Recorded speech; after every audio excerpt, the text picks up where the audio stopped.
Bet Online is the world's most trusted betting platform and your number one source for online betting in 2025. Whether you're a seasoned fan or a first-time bettor, Bet Online is your ultimate game day companion with the largest selection of odds on everything from NBA and college basketball to NHL and UFC. Bet Online continues to be your number one sports betting source for every three-pointer to hat trick. Bet Online has you covered with odds, stats, and more for every game, every play, and every win. Bet Online, the game starts here. Bet Online is the world's most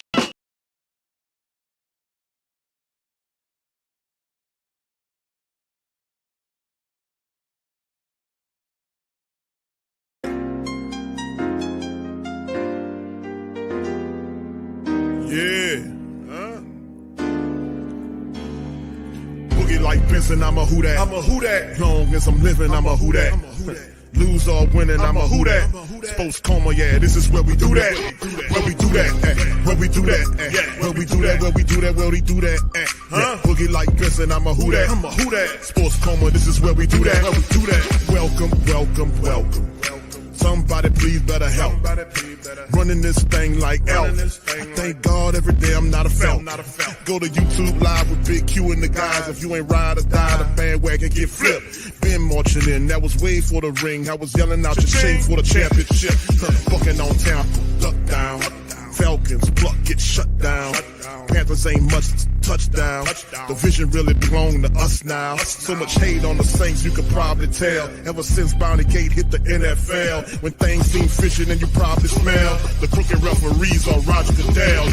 Buggy like this and I'm a who that. Every day I'm living, I'm a who that. Lose or winning, I'm a who that. It's the Sports Coma, this is where we do that. Where we do that, where we do that, where we do that, where we do that, where we do that. Boogie like this and I'm a who that. It's the Sports Coma, this is where we do that.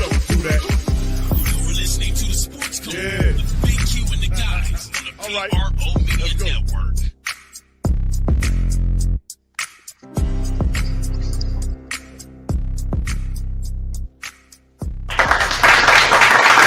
All right, shout out to the mighty Who Dat Nation.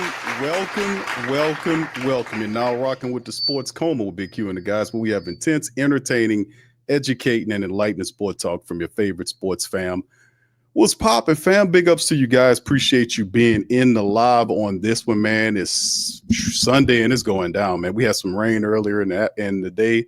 It's kind of wet outside, but anyway, man, it feel good to be able to represent the mighty Who Dat Nation and talk to the great Saint think tank. So let's give a round of applause to the mighty Who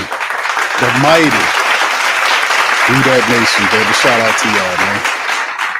We've been through a lot of stuff recently, haven't we, fam? But it seems hopefully we can get through some of this stuff with the Saints, man, to be quite honest, which is draft process is coming up on us, man. And we're in April. We got a couple of weeks to go before we get to the draft, man. And all I can say is, man, at the end of the day is we got a lot of options, man, no doubt about it. But I'm going to tell you a big positive from my perspective is the fact that the Saints, fam, the Saints are looking at a franchise quarterback. I love that. You know what I'm saying? In years past, we were looking to try to go into free agency and find some of these retread guys, no disrespect, because they had quite a few good guys that came in here and helped us win a few games. Teddy Bridgewater, Jameis Winston, guys like that. But this time around, we're actually looking at improving through the draft, which means the future, baby, because we have to get here because a lot of our adversaries have done it.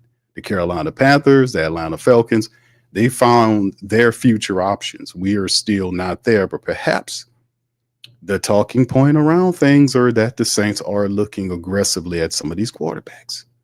And with particular, Mr. Shedeur Sanders, the quarterback for the Colorado Buffaloes, the son of the great primetime Deion Sanders. It's going to be interesting, man. Very interesting, man. So shout out to you guys. Appreciate you. We'll go over that and a few other items of news on the Saints. I'm going to try not to hold you long, baby. Of course, later on today, we have the Pelican post-game report. That'll be coming up as the Pels have a matchup tonight. They'll be playing tonight without any of their stars, a lot of backup guys. About 5 games remaining in a very tumultuous season for our Pelicans, man. and it's almost over, man. So my goodness, the worst season I've ever been a part of Pelican basketball was this year. Terrible. It's Poppy 504. Shout out to you, brother. Jerome says Saints going after the defense, defensive tackle or running back. Why they want us to waste the first round pick on a quarterback when they drafted the last 2 years, but it's a difference, bro. I hear what you're saying. Shout out to you, Jerome. Good to see you in the chat too, bro. It's a difference. Hold on, let me check my options here to make sure everything is right. Because sometimes, okay, good. My mic is good. Sometimes this goofy software switches you to the camera option for whatever reason. I just really don't like that. So you got to check it all the time to make sure your mic good. But the thing is, like, to talk about it, yes, you're right. They have taken 2 quarterbacks the last 2 years. No disrespect to Jake Zoolander, Hayner, and Spencer Rattler. But when you're talking to Shedeur or Cam Ward, and I ain't saying we're going to get that guy, but that's a different level. It's a different level of quarterback. These guys coming in as franchise quarterbacks right away. You can move them in there, plug them in, plug and play style players, big time players, guys like Shedeur who to play quarterback. He's a guy that has the blood of the great Deion Sanders coursing through his veins. You watch him play over the last 4 years. He's smooth in the pocket, not rattled by anything, can make every throw. And the guy is it's going to be very good in the league. So, like I say, it's a difference. No disrespect to Spencer, because I like Spencer a lot, but it's a difference, bro. It's levels to this, isn't it? All right, Black Major, shout out to you. GM Kev, what's up, fam? What's up, GM Kev? Elite, what's up, Elite Skylife? What's happening, baby? Appreciate you, my brother. Kathleen, shout out to the Queens in the building. Big ups to you. OG Jerry in the building as always. Kai, the great, much love to brother Kai. Good to see you. Young City, I see you, fam. Big ups to you as well. Pelican, Nola, shout out to you, fam. Good to see all y'all in the stream as well. Big ups to you. Running through this thing. Saints fan, shout out to you. LV, much love, fam. Says, Q, what do you think about the Saints adding Jack Jones? The Raiders just released him. Do we need another Raiders retread? Another Raiders retread. I don't know, bro. I'm gonna have to think on that thing, man. Let me see. I don't know, brother. What's the reason why they released him? Why would they release him? What's the issue with him? What's wrong with him? What happened with him? Because we could use a cornerback, ain't no doubt about it. But what was the reason why they released him? Let me see. I'm looking at it right now as I'm talking to you.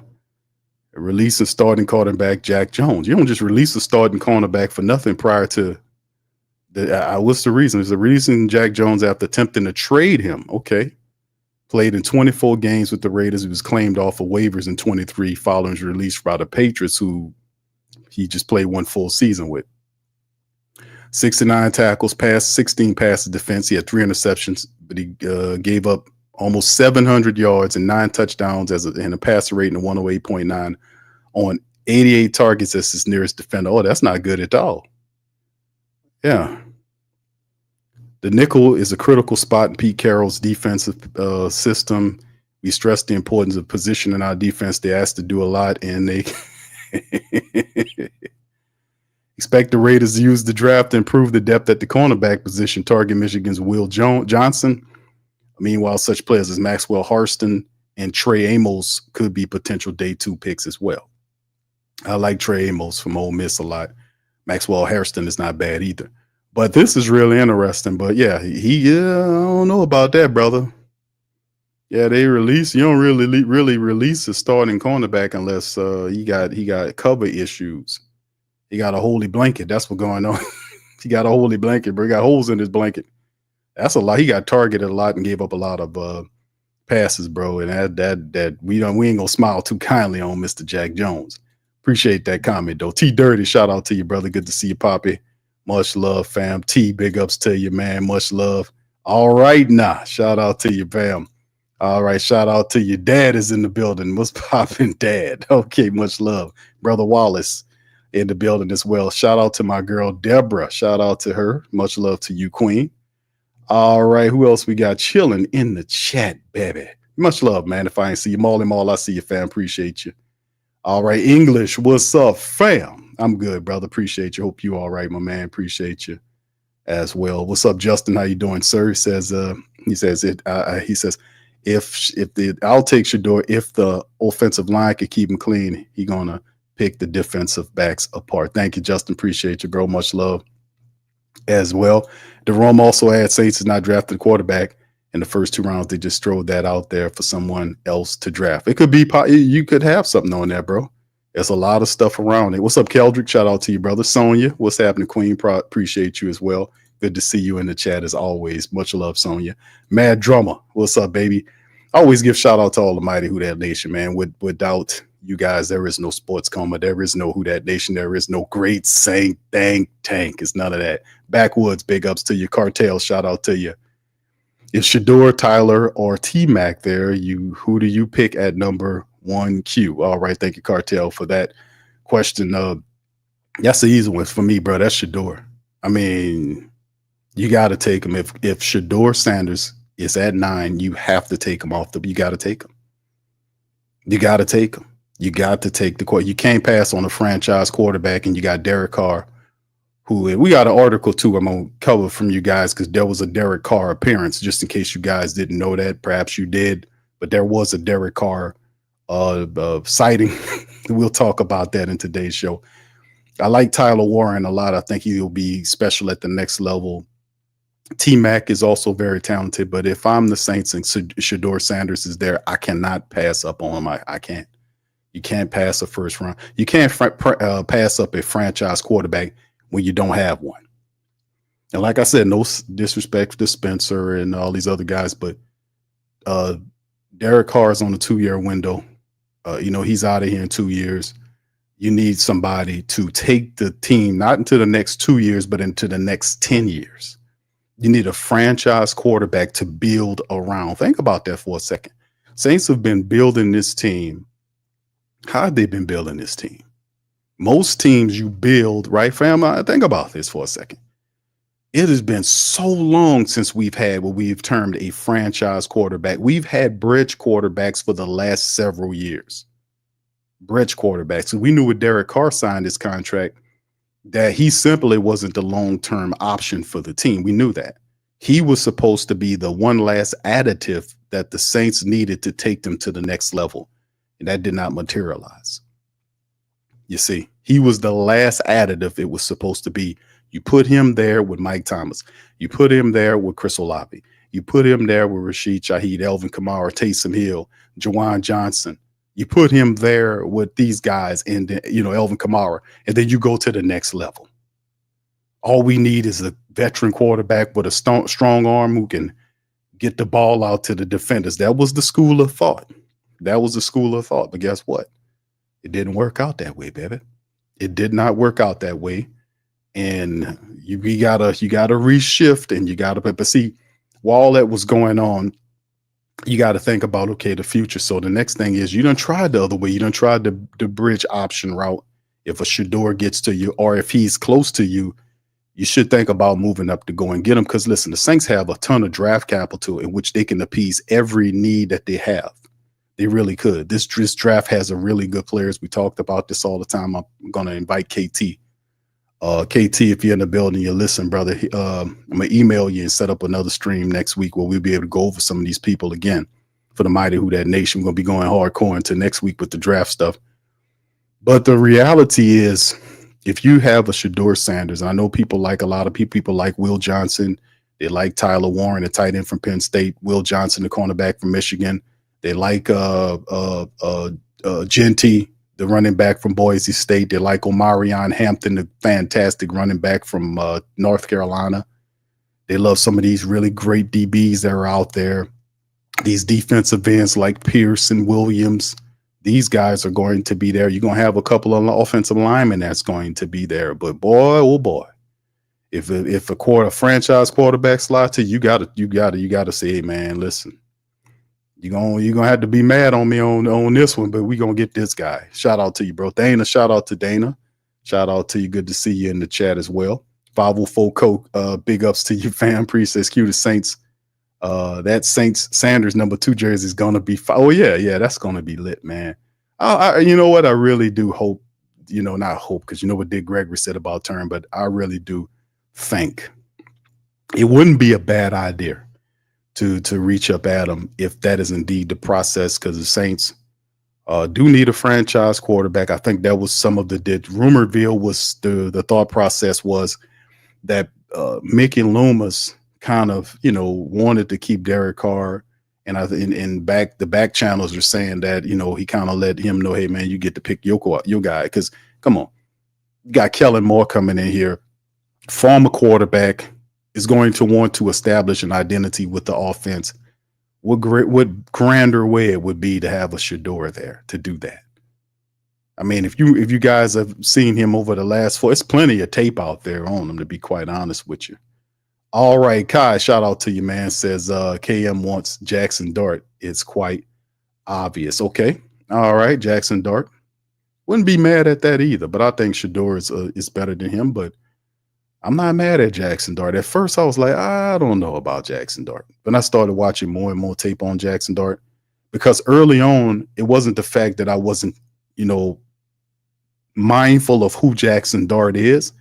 I was just thinking, is it the system that's making him look like that? That's really what, because I didn't want, and me and KT talked about this, and I was thinking it too. And KT, man, he said, Q, I don't know about that guy. He might be another Matt Corral. If y'all remember Matt Corral, and I'm like, oh man. And when I see, because their games, it's not similar, but they do some of the same stuff. They scramble around and do all that kind of stuff. And Corral didn't work in the NFL. He didn't work in there. And that was my thought process is Jackson Dart a benefactor of that wide open Lane Kiffin offense? You see what I'm saying? Is that what's going on here? So I studied some tape on it, and I started to recognize the differences between what Corral was doing, who had some good stats at Ole Miss, and what Jackson Dart did. In my mindset, my estimation, watching Jackson Dart plays in his pro day, in the combine, his accuracy improved. He's a bigger physical quarterback. At times, he's very decisive. That's really what made me kind of focus on Jackson Dart and say, man, this kid could play. Because when the play breaks down, he don't stand back there pity-patting and checking the ball down and eyes bucking like a deer with the truck coming at him. No, he's going to get the hell out of Dodge. He's going to be decisive. He's going to tuck that ball, and he's going to move around, and even he'll hold that ball and even pump fake to get a defender off his feet so he can run around him. He did that. He made plays without throwing the ball, if you know what I mean. He was out there running. If you got Jackson Dart in your offense, he'll add to your running attack, and it'll be like the same phenomenon you see with a lot of scrambling quarterbacks who add to the running attack. So you have your running game, Elvin, and whoever's the backup, Kendre Miller or Clyde Edwards-Helaire, whoever you got back there behind Elvin Kamara when they're running the football, and then you have a Jackson Dart who can scramble and make plays too. Plus, I like his fiery temperament. He's smart, and he's a leader. He doesn't break down when things go wacky. And he does have some gunslinger in him too. He can be improved upon. But yeah, I can see why people would like Jackson Dart. He's slowly creeping his way in that first round too. People don't see him as a top 10 pick, but I keep warning people that when did that ever stop NFL teams from taking quarterbacks where they don't belong? When did that ever stop him from doing that? That was, what's his name? The Bears took him. What was his name? That guy wasn't no top 10 quarterback. What was from North Carolina many moons ago? What was his name? Y'all put that name in the chat. Y'all know who I'm talking about. What's up, Mr. Bonds? How you doing, sir? Appreciate you for being in the stream as well. Mad Drummer says Dart or Shedeur? Shedeur over Dart, bro. If Shedeur's there, I'm taking Shedeur. What's up, Joseph? Shout out to you. Bird Talk. Big ups to you, man. Yes, sir. Yes.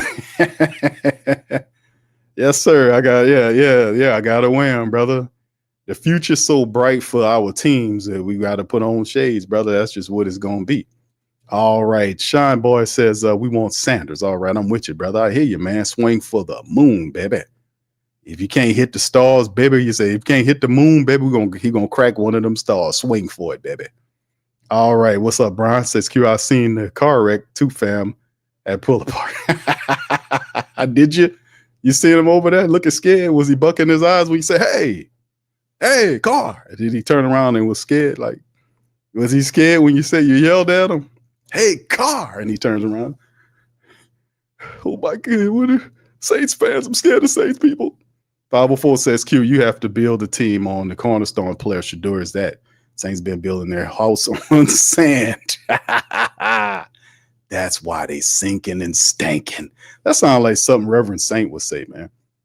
I think you tuned in. I think you tapped into your Reverend Saint right there, 504 code, baby. That's something Reverend Saint would say. He would say, baby, listen, you have to build a team on the cornerstone player, baby. Shedeur is that, baby. Saints been building their house on sand. That's why they sinking and stanking, baby. Yeah, you see, he dug into it. Sinking and stanking. That's that adds a little extra punch to it. Yeah, I like that, brother. You tuned in, you're in a saint on that one, a Reverend Saint. Trey the Big Bro says it's stupid to move up to get him. He'll fall in our lap anyway. Q, what you talking about? It's not our front office. He says it's not our front office have a good draft percentage in the past 5 years. Okay, Trey, I hear you, bro. You think he slides? Okay, Trey, thank you, sir. And a lot of people saying that, bro, but you know that rhetoric, bro. Every year they say the same thing. Who was the quarterback the Bears took that year out of North Carolina? And he was not a top 10 pick, but he ended up in the top 10 pick. There you go. Thank you, Keldrick. Mitch Trubisky. Y'all remember that name? Mitchell Trubisky from North Carolina. That dude was not no top 10 pick. He wasn't even a top 15 pick, but he ended up in the top 10.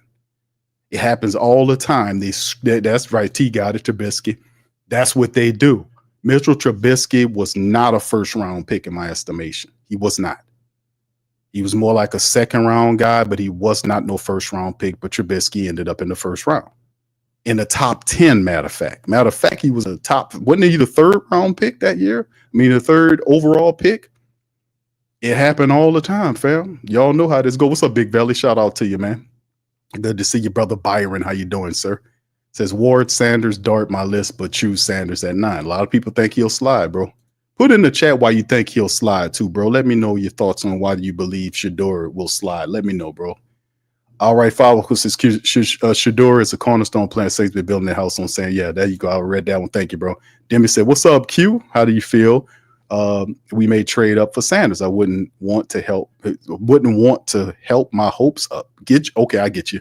You don't want to get your hopes up too high. I got you, Demi. We got to be smart about getting them hopes up too high, because you know what happens. You get prompted to a letdown, especially with the Saints. It's sad, man. But at the end of the day, we'll see, man. We'll see what happens. I personally do not think that Shedeur Sanders will fall all the way down to number 9. I think at some point the Saints will have to chase him. Why? Because there are a bunch of teams in the NFL that need quarterbacks. And there are only 2 franchise quarterbacks that are there. You talking, I still have Shedeur Sanders as my quarterback. Like my quarterback board is Sanders and Ward. It has not changed. Now I've seen Cam Ward's pro days and his workouts. I seen what he did when him and Shedeur worked out together. I've seen all of that, and I will maintain that Shedeur to me is still the better of the quarterbacks. Now it's not a vast difference like, oh, he's way up here in Ward's. No, they're really there. 1A, 1B type thing. But, you know, like I said, I love what Cam Ward has done. He's phenomenal, but I'm thinking because of how Shedeur Sanders did not work the system, the gatekeepers did not like that, and I think that's why he slid underneath Ward. It wasn't because of his talent. It wasn't because he had some type of weird thing that happened during this process where he got in trouble somewhere. He's not a troubled child. He doesn't say anything controversial. He doesn't stick his foot in his mouth. He doesn't do any of this weird stuff. He doesn't race Lamborghinis up and down the street after he gets an NFL contract. He's not caught with a gas mask and a weed bung. You know, he doesn't do any stupid stuff like that. So how did he slide? Now he can't be in the top 10. How? Why? What did he do? He didn't have a bad workout.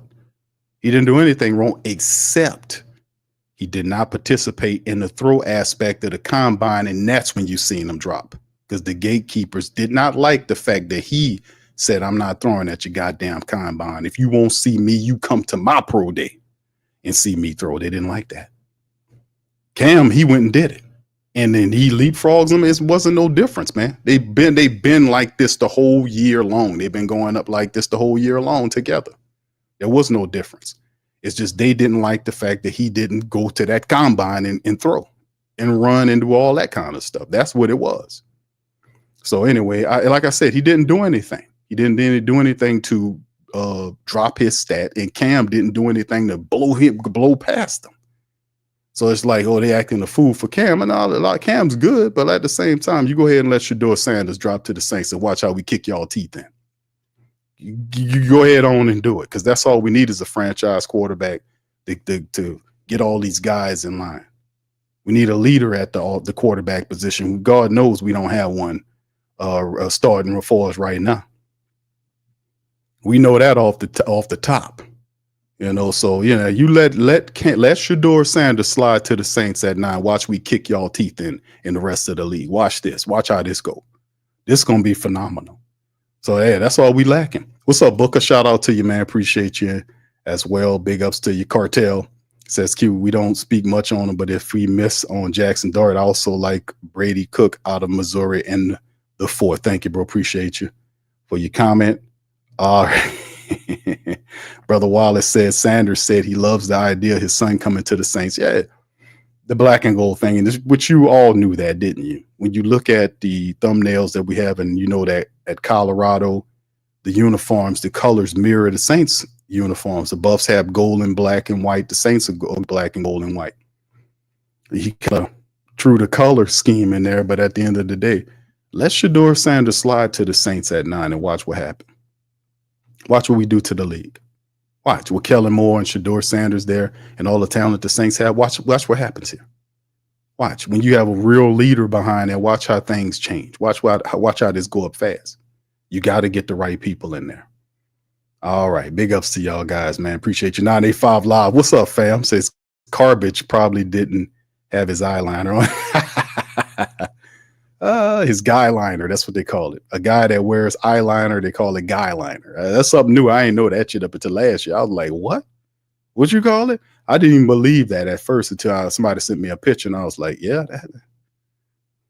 that's guy liner. I was like, what? Why would he? Why would you need to? Whatever. Desi says, how does that even happen? I know we're gonna see. We're gonna see. I don't know how they got, like I said, it's gatekeeper stuff going on right there, man. He didn't do anything drastically bad for him to drop all the way to where people saying he is. And they're saying, oh, he's dropping like a, so I'm like, I'm not buying hype. I'm sorry, I'm not buying that hype. Sorry, I'm not doing it. I'm not doing it, baby. Not buying the hype, baby. Sorry, I'm not doing it.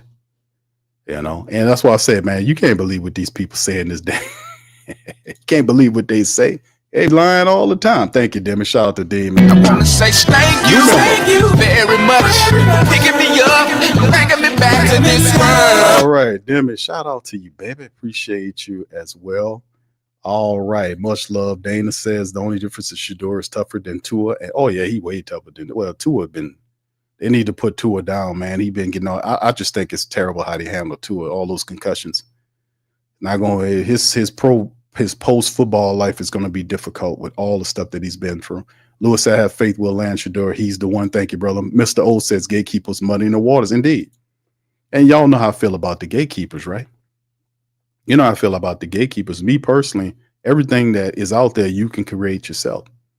You really can. And you drive it all anyway. You drive it. You're the power, not them. That's what I always tell people. It's like, okay, you want to be a part of something. Who's to say that what you were supposed to be a part of? Maybe the be a part of something mean that you're supposed to develop a greater understanding overstanding a relationship with God. Maybe that's what you need, baby, as opposed to seeking these weirdos out here who pretend to have something majestic when it's nothing.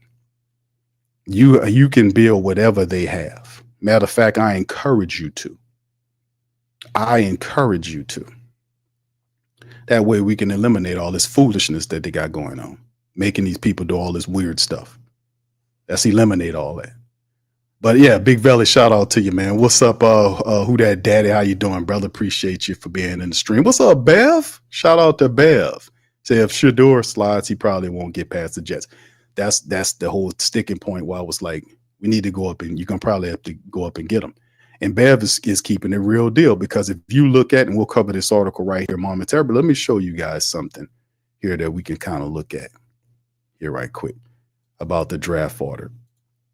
For the family members who probably know, hold on, let me see if I can pull up the rounds right here. As you can see on the draft order right here, right? This is the first round. Of course, the Titans got the first overall pick. Titans, Browns, Giants, Pats, Jags, Raiders, Jets, Panthers, Saints.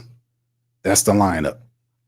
Unless things change, we're starting to get into the next 2 weeks, 10 days, 14 days, whatever it is. When you start seeing some movement, you're going to start seeing draft talk, people trying to move up into the top 3, top 5, jostling for positions, lining up for players that they like after these pro days, doing the independent work, the top 30 visits. When all those get done, you're going to start seeing teams finalize draft boards and say, hey, man, we need to consider this guy and we got to go and get him. I don't listen, realistically speaking. I do not think Shedeur slides to the Saints at 9. I really don't. I think a lot of what I'm hearing is smoke screen. They do that to some players. They'll throw dirt on you. They did it to Jalen Hurts, even though Jalen Hurts wasn't even considered a first round quarterback. I think what did Jalen Hurts go in the first round? Didn't he go to the Eagles? Well, what draft pick was that? But I remember when Jalen Hurts comes out, and shout out to Kev, GM Kev, because GM Kev always reminds me about this. He said, Q, remember how he was telling them about Jalen Hurts? He was advocating for the Saints to get Jalen Hurts. He went in the second round in 2020. He wasn't even considered that. They had Jalen Hurts listed as a 4th round quarterback. They had him listed as a 4th round quarterback. And I'm like, that doesn't make any sense. For people who study tape, Jalen Hurts wasn't a complete quarterback, but he most certainly wasn't a 4th round quarterback. He was a lot better than that. And the Eagles picked him in the 2nd round 5 years ago. They got a championship. That he played a major part of it. Wasn't he the MVP of the Super Bowl this year, fam? Didn't he get wasn't he the MVP this year? Y'all remind me. I forget. Wasn't he the MVP? But he became a starter at the end of his rookie season. He had a breakout year in 2022. He led him to the top seed and an appearance in the Super Bowl. And he earned 2 Super Bowls. But who was the MVP of this past Super Bowl? Who was the MVP? Y'all put it in the chat. I forget. Sometimes I be forgetting, fam. Y'all got to help your boy out. But what I'm saying is they're wrong with these quarterbacks is what I'm saying. And it's usually a guy that don't like, listen, there's a value on dual quarterbacks. So when you think about Cam or Shedeur, those guys, since last year, they were going to be, early in the season, when college season started off, they were always listed as the top 2 quarterbacks there. And then there was a drop of quarterbacks underneath them. And then Jackson Dart kind of stepped in there. You have Quinn Ewers. You got all these other guys.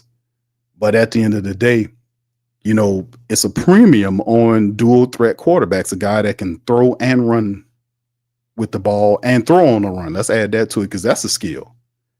Not being able just to throw the football, but also to be able to know when to pull the ball down and run, and then have the ability when you're running with the football to be able to throw an accurate pass while you're moving with the ball in your hands. That's something that I've seen Shedeur slide and glide. He ain't the fastest quarterback in the world, but he knows how to move around. Cam is the same way. They're not super fast guys, but they know how they're shifty, know how to make you miss. But while they're doing that, they have the ability to see downfield. Like you see a quarterback step out and he looks like he's about to take off, and all he's doing is surveying for a better route or a better pass that he can make, as opposed to standing, in that pocket right there. Sometimes you got to slide to see the better throw. You see what I'm saying? And there are several guys that do this. Now, the reason I'm bringing Jalen Hurts into the fold is because sometimes guys are wrong on that. You got to see the talent. And then you have the imagination to be able to put this guy in the system. I knew Jalen Hurts could throw the football, because if you go back to the last year he was in college, he left Alabama to try to prove people that he can throw the ball. He went to Oklahoma for that 1 year, got him as far as he can get him, and got stumped by my LSU Tigers, which stumped everybody that year. So that was, we ran through the entire college football year. That was a beautiful year. That's when Joe Burrow, and we cut up everybody, baby. But that's what happened, with Jalen Hurts, and that's ended his college career. But he threw for over, I want to say he threw for over 4,000 yards. I'm like, hold on. So he don't know what he's doing? Hold on, let me pull it up here. And I'm just using this as an example, family, to say that they're often wrong on what these quarterbacks can do. Let me see. What is his Oklahoma numbers? I remember it was over 4,000 yards he had that year in 2029. Let me pull it up and make sure I'm right on the money. I'm just going off my recollection. Okay, close. I was close. It was 3,800. Yeah. Let me show it to you, y'all. This is what he did. He transferred from Alabama, and he went to Oklahoma for 1 year. Jalen Hurts, and he did this to improve his draft stock. Like I said, he won, I think, 2 championships in 3 years with Alabama. And then he went to Oklahoma because Tua took his job. They went with Tua at Alabama. So he went to Oklahoma, as you can see. This is from their page. And in 2019, his final year, he played 14 games. He threw 70% and almost 3,900 yards passing with the ball, which is by far almost 2,000 yards more, 1,800 yards more, 1,000 yards more than what he did at any point at Alabama. He had 32 passing touchdowns versus 8 interceptions. Did you hear me? So when you gave him the offense, the proper offense for him to operate in, he went 237 for 340, 70%. He threw for 3,851, 32 touchdowns against 8 interceptions. And they say Jalen Hurts ain't a passer.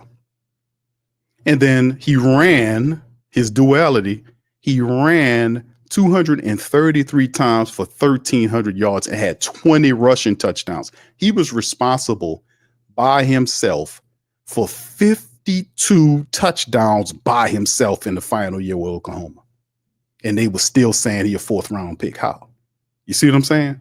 But some people got to axe the grind. Some people throw dust on these players or dirt on these players to drive their stock down. Could this be something that's happening with Shedeur? Even though Shedeur is an established quarterback, in my opinion. He does have some flaws, but very minuscule. Temperament, everything is fantastic. Bloodline, big play player, franchise quarterback, 10 plus years. Nailed it. Get him. But in the end, that's what I was saying. They be getting this stuff wrong, fam. They get it wrong all the damn time. That's what I be trying to tell everybody. They get it wrong all the time. Get it wrong all the time. Oh, that guy there, you're a 4th round pick. They were saying that. I was like, these people crazy. If the Saints have an opportunity to get him, I was pushing them to get him. I was like, that dude can throw. He can run in the proper system. He can be big for you. Guess what? We haven't been able to beat Philadelphia with Jalen Hurts as the starting quarterback. The only time we beat Philly was when he was hurt and they had Gardner Minshew running the team. And we beat the snot out of those guys. We did. But we can't touch him with Jalen Hurts is running out. We can't do nothing with him. Y'all know it and I know it. We can't touch him when Jalen Hurts is out there. Because he hits the Saints where he hurts. He's a mobile quarterback where the Saints cannot. Their defense has had problems stopping mobile quarterbacks. We know that, right? Tell us, what's the Achilles heel of the Saints defense over the last several years? They can't stop the mobile quarterback threat. If the guy is throwing and they want to put pressure on him, the Saints always, it happened last year consistently, They would break down and allow running lanes for mobile quarterbacks to run out and vacate. I was like, you just run. He's like, oh my goodness, what's wrong with these folks? Get lane discipline, folks. Gap discipline, people. You're going to rush the passer, gap discipline. You don't run too wide where the guy looks and says, oh shit, that's a lane right there. He just takes on up the field, get 15 right quick.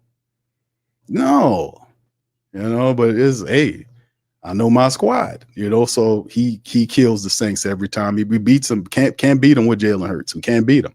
Chantel, what's up, Chantel? How you doing, Queen? She says, Q. Here inside the Browns organization, they drafted Travis Hunter at number 2 and given draft capital to New England and get Shedeur, but that's talk here in Cleveland. Thank you, Chantel. Appreciate you. I want to say thank you very much. Picking me up, bringing me back to this world. That's the interesting part, is it? Like, if we go back to the draft list, and that's why this is the point I'm trying to prove. Thank you, Chantel, for that.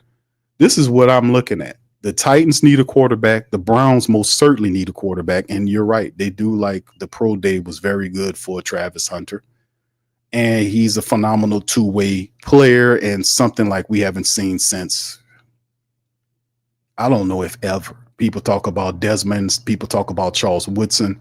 His statistics, one way and the other, are just, it's just, I don't know if we have never seen anything like Travis Hunter. He's a player that could play wide receiver and cornerback equally well. Your biggest problem would be to figure out which position he would play. He's a phenomenal player at either. That's insane how good that guy is. But it's hard for the Browns to pass on him because they need so many playmakers. But you do not have a quarterback. You don't have a quarterback. Free agency didn't pass. You don't have a quarterback. You have, what's his name? You got Deshaun Watson, who people have totally lost faith in. And Pickett. You remember Pickett? He's the backup quarterback. That don't sound like any futuristic options to me. And with Kevin Stefanski in a fire your ass year, if you don't get this team somewhere, you think he gonna sit idly by and just be like, yeah, we good with Deshaun Watson? Nah, he gonna do something, baby. So, I mean, it'll be interesting to see what happens here with the Browns. But even if the Browns say no and they take Travis Hunter at wide receiver, cornerback, whatever position he tends to play, there's still other teams that could use quarterbacks, even if you don't play Shedeur right away. The Giants is a team that have 2 veterans. They do have Jameis on a 2-year deal, I think. They have Russell Wilson on a 1-year deal. Those are bridge quarterbacks. The Giants can still say, we're going to take them. They could. Now, Brian DeBole is another coach in the fire your ass year. Him and Kevin Stefanski, both of those guys are on hot seats. I thought they was going to get it last year, just like the Possum did. But yes, the Titans, the Browns, and even the Giants to a degree. Now, if they don't want, they can wait and suck next year for Arch Manning. If he comes out, that could be something. But if you look past those teams, the Patriots are not going to get them. The Jags are not going to get them. The Raiders, they're looking to win right now, and they got Geno Smith. And I think they just reworked a long-term deal with Geno Smith, him and Pete Carroll out there. And then the Jets. Now, the Jets have Justin Fields on a 2-year deal. Is Justin Fields the answer for the Jets, or is primetime Son headed to the Jets? Those are teams that's very interesting, that somebody, I just got the feeling for that. That's why I was saying the Saints might have to trade up to get them if they like them. And word on the street is they do like them. You might have to trade up to go and get them, because I don't see some of these, like all these other teams, falling through the flow. The Browns, the Giants, the Jets, teams that need franchise quarterbacks, saying, no, we're going to go with some other player. The position of need that you need to win to have is the QB position. Y'all know that. If you want to win, you got to have a good quarterback. Y'all know that. That's why it's a premium on some of these guys. Thank you, Chantel. She also says, Q, give New England draft capital for Cleveland to move up to the 4 spot for Shedeur Sanders. Thank you for that. I want to say thank you very much. Picking me up, bringing me back to this world. Thank you. Appreciate you that, Chantel. Mike says, Michael Morgan says, shout out to you. Mike said, wow, so many Saints people down on Shedeur. I don't know why they down on him, bro. I don't know. Maybe people like Cam Ward a little bit more than they like Shedeur. I don't know. I don't know why you would be down on Shedeur Sanders at all. He hadn't done anything negative. I mean, he has an impeccable track record. He spent 2 years at Jackson State tearing it up, putting all kind of records in place. He went up from where he was at Jackson State to Colorado with his father and put up really good numbers in 2 years. That he has 4 years of impeccable film you can break, and you can see progression year after year with him. He wasn't a flash in the pan player like you'd play 2 years and then he'll go, or he had one good year and then you'd be like, what? Wasn't none of that. He has steady success and he built upon what he did. So when you watch him from year to year, you can respect his consistency and his growth and his confidence because he put the work in and he got there. And you know what's really even cool too, Mike, is the fact that he's not living off his father's rep, right? He's excelling at a position that his pops didn't play. He's making a name or made a name for himself in a position outside of what his father did, unlike Shiloh, who's playing defensive back, following what his father did. You know, you're going to be constantly looked at. You're in that area. You're a defensive back, just like your Hall of Fame dad. One of the, the greatest cornerback. And I know Ashanti Samuel, Ashanti Samuel, he ain't gonna like that. To hear that. I'm like, bro, where you been at, bro? They been saying that shit, man. Where you come from? You just woke up out of the blue. Hold on. I'm better at what? Bro, they been saying that. What you talking about?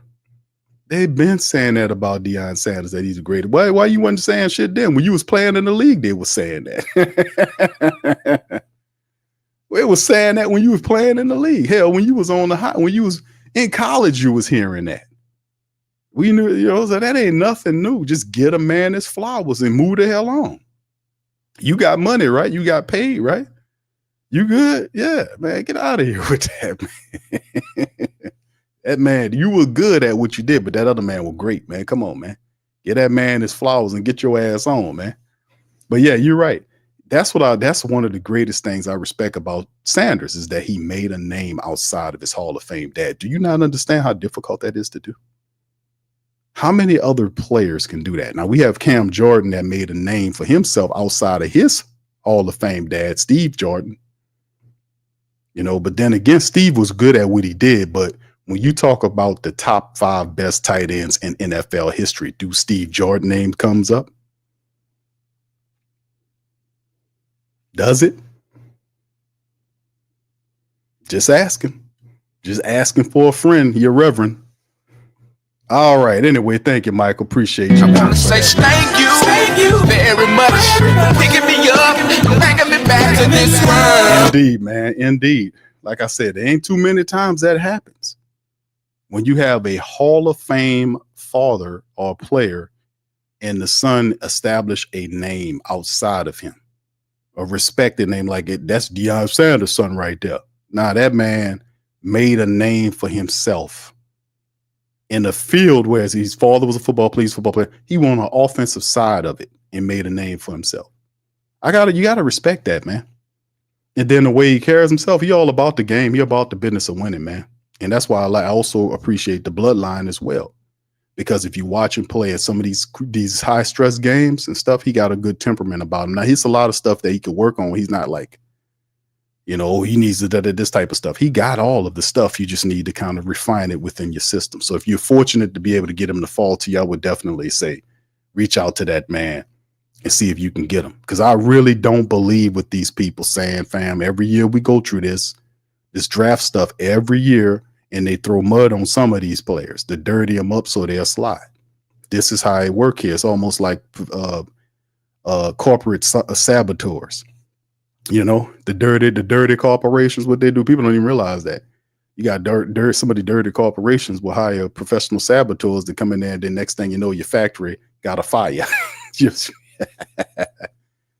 20 of your trucks all of a sudden got slashed tires. You're like, who the hell did that? They got saboteurs out here. They got people that'll throw mud on you. Yeah, hell yeah. The politicians mudsling all the time. They don't go off their own record. Hey, man, listen, you come with me, baby. Listen, you vote with me, baby. I promise you. Listen, this is what I'm going to do if you vote for me. Baby, I'm going to eliminate your property taxes. Hey, I'm going to get rid of the property taxes, baby. But what I'm going to do is I'm going to take the property taxes and create a whole nother tax that don't have nothing to do with your property. So when you, every year, you know, you don't have to worry about paying me nothing. You own your property free and clear, and we still have the tax is not affixed to your property, which means if you don't pay, you can pay 99 times, but the 100 times you don't pay, I'm coming to get it. You vote for me, I do that. You vote for me, baby, I will raise the money for the firefighters and the police. I will increase the oversight in a separate committee. Yeah, you see, you guys start talking like that. We're gonna raise the teacher pay. We're gonna take the people that society cannot run without, and we're gonna compensate them fairly. Watch how you get the best people. It ain't hard to figure out. It ain't hard to figure out at all. You want the best people, you gotta pay for them. They come to you. You get them talking to you like that, and watch how fast they get to run into. They go like, "You, hey, I'll vote for you." Hey, what you said? You're the new property tax. Come on now. People, you got to know how to speak to people talk. The problem with the politician is he trying to get you to believe his bull, you know, and she trying to win that for you. But man, it ain't hard to know. They know what people want, man. But see how good that sound? But I'm saying, man, in honesty, that's what I'm saying. They throw dirt on you and try to muddy up your name so that you slide, and then their guy goes up, or they have an opportunity to draft you. That, unfortunately, that happens. Just keeping it 100, 150 with you on that. So, but yeah, like I said, this is the draft process, man. We see where they're at. And there are 4 QB starving ass teams up here. Just starving Marvin QB teams out here that need franchise guys. The Jets are one of them. The Titans, the Browns, and the Giants all need franchise quarterbacks. The Saints are at 9. So, like I said, man, we'll see where they all go. So, like I said, man, you're going to have to move up to go and get the brother. That's the bottom line. So, anyway, let's get right into this. Y'all do me a service. Hit that like button as we get going in this joint. Deion Sanders' own son, Shedeur, possibly going to New Orleans Saints. I like the possibilities. Deion Sanders liked the possibility of his son, Shedeur, going to New Orleans Saints in the NFL draft. Currently, the Saints hold the 9th overall pick later this month. So, it's certainly within the cards. Sanders is widely ranked as the number 2 quarterback in the draft, although Ole Miss's Jackson Dart stock is quickly rising. Still, Sanders seemed like a good bet to go top 10. It's just a matter of what other QB needy teams step up, right? But Deion didn't lie. He liked the sound of the Saints. Perhaps Shedeur fits right in New Orleans. He says, I like the colors. I like the city. I like the food. I like the people. That's what Sanders said of Shedeur potentially going to New Orleans. I like the possibilities. Right now, there's a debate on how far Shedeur could fall in the NFL draft. That's if the Giants pass on taking a quarterback. It could be a long night for Sanders if he falls out of the top 3, says ESPN Dan Graziano. No, it's not. It's going to be a long night for him at all. Because I'll tell you one thing, if they foolish enough, and listen, I sincerely hope he falls where we don't have to go and chase him. Just like Brother Man says, say Q, we don't have to go up there and get him. He going to fall right to us. Wonderful. Love it. You know the chip on the shoulder that's going to be? How big that chip on the shoulder is going to be? Big as the Superdome on this chip. He's going to be on. That chip going to be big as the dome on his shoulder, baby. Telling you, man. All right, says, we look at the Saints at number 9 as a team that has a long-term question at the position. Further down, the Steelers at 21, Graziano said. Then you start to think about if the Browns and the Giants like them and just don't like them at number 2 or 3. They trade up from early part of the second back into the first round to try to get them, which is a possibility. Like, shout out to Chantel. She just threw that out there and said, like, there could be some movement going on with the Browns wanting Travis, but wanting Shedeur too. Maybe there's some jostling there to be able to, hey, we're going to take him and then we're going to manipulate around, give you some picks and hop back up there.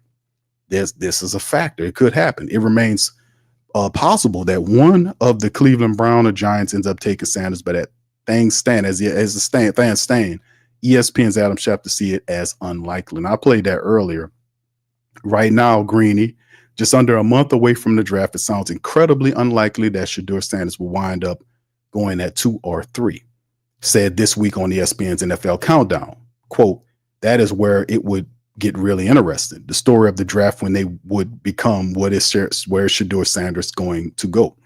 Now, I think the Browns are still talking about whether or not they would like to take Shedeur. The Giants are still talking about whether or not they would like to take Shedeur. It's always possible that one of these organizations can have a change of philosophy and a shift in their thinking and come around to Shedeur.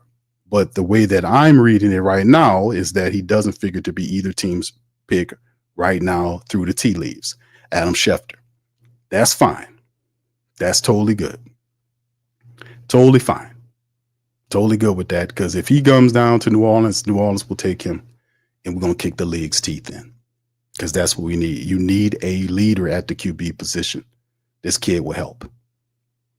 10 years, Deion Sanders' son at the quarterback position, a hell of a player. We would kick the league's teeth in. We just need to do that, baby. I'm just letting y'all know, man, what he brings and how it could happen. All right, y'all chime in the chat. Let me know how y'all feel about that. Let's move on to our next item of news. This was something, shout out to John Sigler at the Saints Wire. He had a fantastic article. And this one was anonymous exec rips GM Mickey Loomis criticized bloated roster. Online. The Athletics' Mike Sandos spoke with executives around the league for their take on each team's offseason so far, and they didn't hold back when it came down to New Orleans Saints. How about that? With the 2025 NFL draft just 3 weeks away, even Mickey Loomis' peers don't know what he's thinking. We know what he's thinking. If his peers don't know, we damn sure know what he's thinking. You know, we know what he's thinking. We know Mickey Loomis thinks like what we said. We broke him down. The kick the can philosophy is he kicks the can to 2027. Why, Q? Because when 2027 hits, and I always like to show this because it's not hard to break down Mickey Loomis to know what he does. He does the same thing all the time. How you can't figure out somebody that do the same stuff all the time? You know what that means? You ain't paying attention. We know what Mickey Loomis does. He ain't hard to figure out. He's a one-track pony. It's all he does. For instance, Saints over $27 million in 2025 from all kind of restructures, right? We already know this. A lot of the money has already flown to 2026. So right now, you're almost $26 million in the red right now for next year, right? Does that mean anything, Q? Not so much. It depends on where all this is going. Remember, there's going to be dead cap money. I think Carr's money of 69 or 70 million flows. So all this is not final just as of yet, but this is a red number of $26 million almost for the Saints in next year's figures. This is the plan. The plan is that he's looking at 2027. As you can see, the number balloons to 127 million because several of the Saints' highest paid players will no longer be actively on the team from a contract standpoint. Now, you will be dealing with voided years that you will have to end up paying.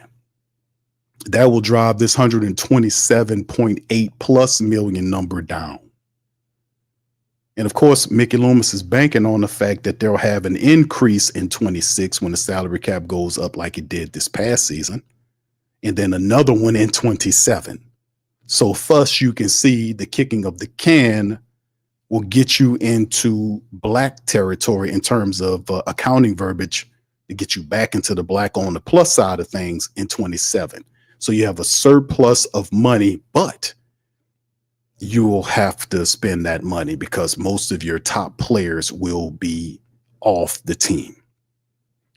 You know, the top guys, you're looking at Carr, well, I ain't gonna say Carr, expensive guys, let's just say that. The contract guys, Carr, Taysom, Demario Davis, all these guys, all these Tyrann Mathieu, all these contracts, all these top higher paid players gone. You'll have a new team. That's why you have that balloon payment there. But that's the philosophy. So I don't know what, so we just figured that out, right? So we're not foolish about that. We know exactly what he's doing. So with the 2025 NFL draft just 3 weeks away, Mickey Loomis peers don't know what he's thinking.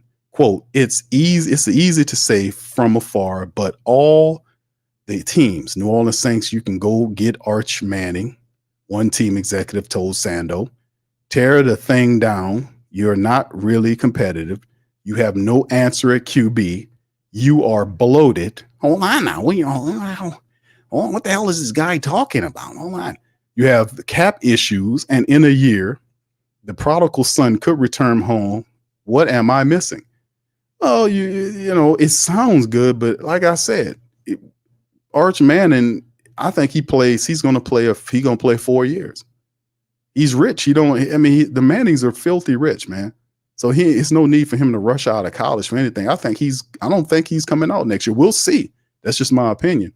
But I don't think next year when the draft comes around that Arch Manning is going to be the guy in it. I think another year after that, you see Arch Manning. We're going to see.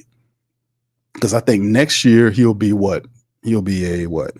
Because he redshirted a year. So he'll be opening up. I think he was opening up as a junior this year. And then the following year, he'll be a senior. Because remember, like I said, he redshirted a year because Quinn Edwards kept him on that bench. They was trying to get him in there. But Quinn was playing good football for Texas. Saints punted a lot of money into the future with their routine round of contract restructures. We just covered that. But the cost of doing this was high. Now you have guys like DeMario, Tyrann Mathieu, Cam Jordan's another one of those guys, all entering the final year of their contracts.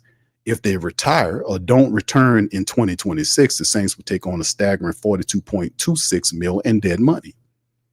This same anonymous executive added, if the Saints said they were blowing it up, their supporters will all get it. This is true. That part is true. This is a year you probably could have traded Derek Carr. This is also very true. It is an established fact that Derek Carr was seeking a trade, that he didn't want to come back to New Orleans. I don't know what possessed Mickey Loomis. That part of the game that's totally just not imaginative and foolish. You don't keep somebody that don't want to be kept, baby. Love is a two-way street. Did you get that? You don't keep somebody that you don't keep, like we're going to go back to that old girl. That old girl. That old girl. We're going to talk about that old girl. If that old girl don't want to be kept, baby, you can't keep her. You got to free her. Free that old girl. She don't want you, baby. So, I mean, like I said, man, this is free that old girl. That old girl is Carr. Get him on the body up. Look at what the Seattle Seahawks just got for trading Geno Smith to the Raiders. A 2025 third-round pick at number 92. That's, hey, man. Could we really have gotten that? Fam, could we have gotten a third-round pick for this guy? Could we have gotten him? That's crazy. Geno Smith says the Seahawks got a third-round pick for Geno Smith, a number 92. Seattle is paying $13.5 million of his last contract, but they turned around and signed Sam Darnold in free agency after a breakout year with the Vikings. Had the Saints traded Carr instead of restructuring them, they would still be paying more than $40 million in dead money this year, and that's something Carr would have to agree to thanks to his no trade clause. While likely, multiple reports have said he wanted out after the team fired Coach Dennis Allen, a.k.a. the Possum. That is not guaranteed. All right. He also says either way, he's here now, and the Saints have made some additions this offseason. One free agent they added who rival executives are high on, longtime Kansas City Chiefs Justin Reed, a different team personnel man told Sando, quote, that is one of the guys Kansas City is going to miss on defense. He's a low-key, really good player that nobody gives the credit he deserves, primarily because he doesn't force turnovers. He is an enforcer, a good tackle, physical, and consistent, end quote. Reed should help the Saints win some football games this year. But to the other exec's point, the Saints are kind of rudderless. They missed an opportunity to get out of Carr's contract and clearly don't feel optimistic about their chances in finding an upgrade this year. And on top of that, they invested a lot of money in older players who they should be working to replace. It's been a frustrating scene in New Orleans for a few years now, and a change at the head coach doesn't seem to have made a difference. and this is what they're saying about this guy, but it's only April. We'll judge the results in September, October, and all the way up through January. If the Saints have built a better team than last year and get to the playoffs, will they? The criticism will seem unwarranted. At the same time, they've gone 9-8, 7-10, 9-8, and 5-12 in 4 years since Drew retired and stopped covering up so many weaknesses. They haven't come close to reaching the postseason, and so long as they keep chasing a goal that appears to be out of reach, Loomis is going to catch heat from the team's supporters and peers around the league, which is very true. Shout out to John Sigler, always keeping it real, despite it not being fashionable for him to tell people the truth. I appreciate that. The reality is a lot of what he was saying and covering is very true. The Saints have, you're not winning, so you obviously have lost your direction. I've said this countless streams of watching the team. They don't have any identity. Under Dennis Allen, his main failure was his inability to establish an identity for the team. What are we good at? The Saints had no identity. You're not going to win anything in any team-based environment if you don't have an identity. You will get routed, ran over, trucked, whatever you want to call it. Where people know who they are, they will beat people who don't know who they are. Matter of fact, you will be dominated by people who know who they are and you don't know who you are. Did you catch that, baby? Did you hear that? If the Saints are going to establish and have success, they have to have a true identity to play behind. That's the thing. If Kellen Moore can establish that, he'll be doing a great service to himself and the entire Who Dat Nation. If he can take the Saints team and give them an identity. And then the team will accept the identity and play behind such an identity. If we can do that, that'll be a huge step. That's half the battle right there, fam. That's half the battle, because if you are playing to an identity, and people could say, Q, they can kind of throw at me and say, Q, they do have an identity. Yeah, got an identity of loser. I'm like, okay. I'm saying the identity of success. An ID of success. Now that I don't think I need to mention losing. A failure identity. A successful one's on thing I recognize. But that's what I'm saying. That's half the battle. Having a positive identity to play behind brings an accountability, brings all of that in, because we know who we are and we'll stick to this identity and we will beat you. We will do what we got to do. You see what I'm saying? Saints haven't had that. For years, we saying the defense got to win games for. I'm like, hold on, what you talking about? The defense got to win games, and then you seen games when the offense couldn't even score. The defense was out there too long. They're getting turnovers for them, getting short fields for them. They can't even get nothing but field goals. But like I got a minute to say is that football's deeper than just blaming injuries for every damn thing. You got a coach out there who's supposed to be getting guys on code and making them accomplish things they're supposed to do successfully. The object is to win. You have to execute successfully to win in a series over and over consecutively, over and over again. We did not do that. Even when guys did get hurt and backups came in, them backups was garbage. They couldn't even, most of them were so stupid they couldn't even block. They didn't know who they were blocking, like they didn't even study the playbooks. And I asked you, what do a backup have to do all damn day? If you know you're a backup, but to get ready to play if somebody gets hurt ahead of you. So you better be studying your playbooks. You better be working on your technique. You should be in the weight room all the time, getting ready for your chance. Them guys didn't know who they were blocking. It just was chaotic. But in the end, like I often say, I keeps it real and I tells the truth about what goes on with the team. And hopefully, not hopefully, but I want them to have an identity. We need an identity, family. We really do. If we will have established success here in the city of New Orleans and throughout the region.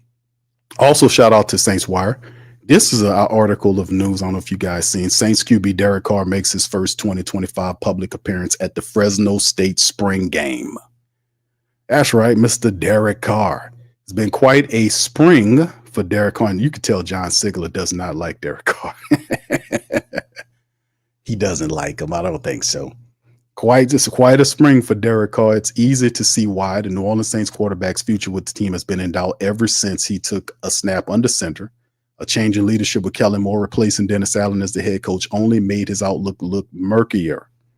But the Saints ensured he would return for 2025 by restructuring his contract in March. And I would say in 2026 too. You got a almost $70 million cap hit. I think that pretty much puts him on pace to be here next year too. Whether Carr wanted a trade or split with the New Orleans Saints, and whether he likes it or not, he'll still be wearing black and gold in 2025. It is unfortunate that he has been prouder to do so. He says it's unfortunate that he hasn't been prouder to do so all offseason. Carr was one of the few people to throw a football in a Saints uniform over the last 5 years who didn't show up to promote New Orleans during the week leading up to the Super Bowl. Drew Brees, Jameis Winston, and both his backups did with Jake Hader and Spencer Rattler, all making the rounds on radio shows, shaking hands, posing for photos at supporter events. Carr was conspicuously absent, right? Carr's first public appearance since January came at the Fresno State spring game on Saturday, April the 5th. He and his older brother, David, both Fresno State alumni, were seen walking around the campus. This isn't too surprising. They're obviously proud to be former Bulldogs. They live in the Fresno area with their families training together in the offseason, but it says a lot that Carr couldn't be bothered to take a flight to New Orleans to talk about his favorite local restaurants before the Super Bowl or welcome Moore to the team facility. That's a point. I do see that. That duty fell to Pro Bowl center Eric McCoy. It's clear that Team Carr currently plays for isn't a priority for him. But when it's time to visit his old stomping grounds and reflect on how great he was in college all those years ago, he's got all the time in the world until he changes his attitude about that. His relationship with the Saints support base is going to continue to be lukewarm at best. And this is the video, as you can see it walking around in the middle right here. And like I said, man, I'm not mad at Derek Carr, right? I'm not mad at Derek Carr, really not. I know Derek Carr doesn't want to be here. It's only so long that this was going to work. It was a bad deal. Mickey Loomis did a horrible service by keeping him here for a year. Fam, listen, it's not just the support base that doesn't have any faith in Derek Carr. It's also some players. People are not confused about what this is. They're looking at it and saying, I know exactly what this is. You know, it's like if you're looking at a polka dot car driving up the street with clowns getting out of it. A polka dot car pulls up at the light and then 7 or 8 clowns pile out of it. You looking at it like that's a polka dot car it's a clown car over there. And I don't know why I use that example as a clown car. That's no disrespect to Derek Carr. I mean, that's just something I just can't. That's a goddamn clown car over there. It got polka dots on it. Hey, look at that the clown. They got 8 clowns falling out of the big flopping shoes and everything. Falling out of the car, man. But now I'm not mad at Derek Carr, man. You know, it's over with. When Dennis Allen left, his protection is gone. He knows it. His protection is good. Don't count on Mickey Loomis to protect you. Mickey Loomis don't care about none of that. Once he go in that door and close that door, all he cares about is clam chowder and gourmet orange juice. That's all the hell he cares about. Oh yeah, hold on. Oh, you goddamn right on there, buddy. Oh, once I close that door, oh my God, hold on. And clam chowder and gourmet orange juice all goddamn day. Hold on now. You know, but all I can say, man, is oh man, listen.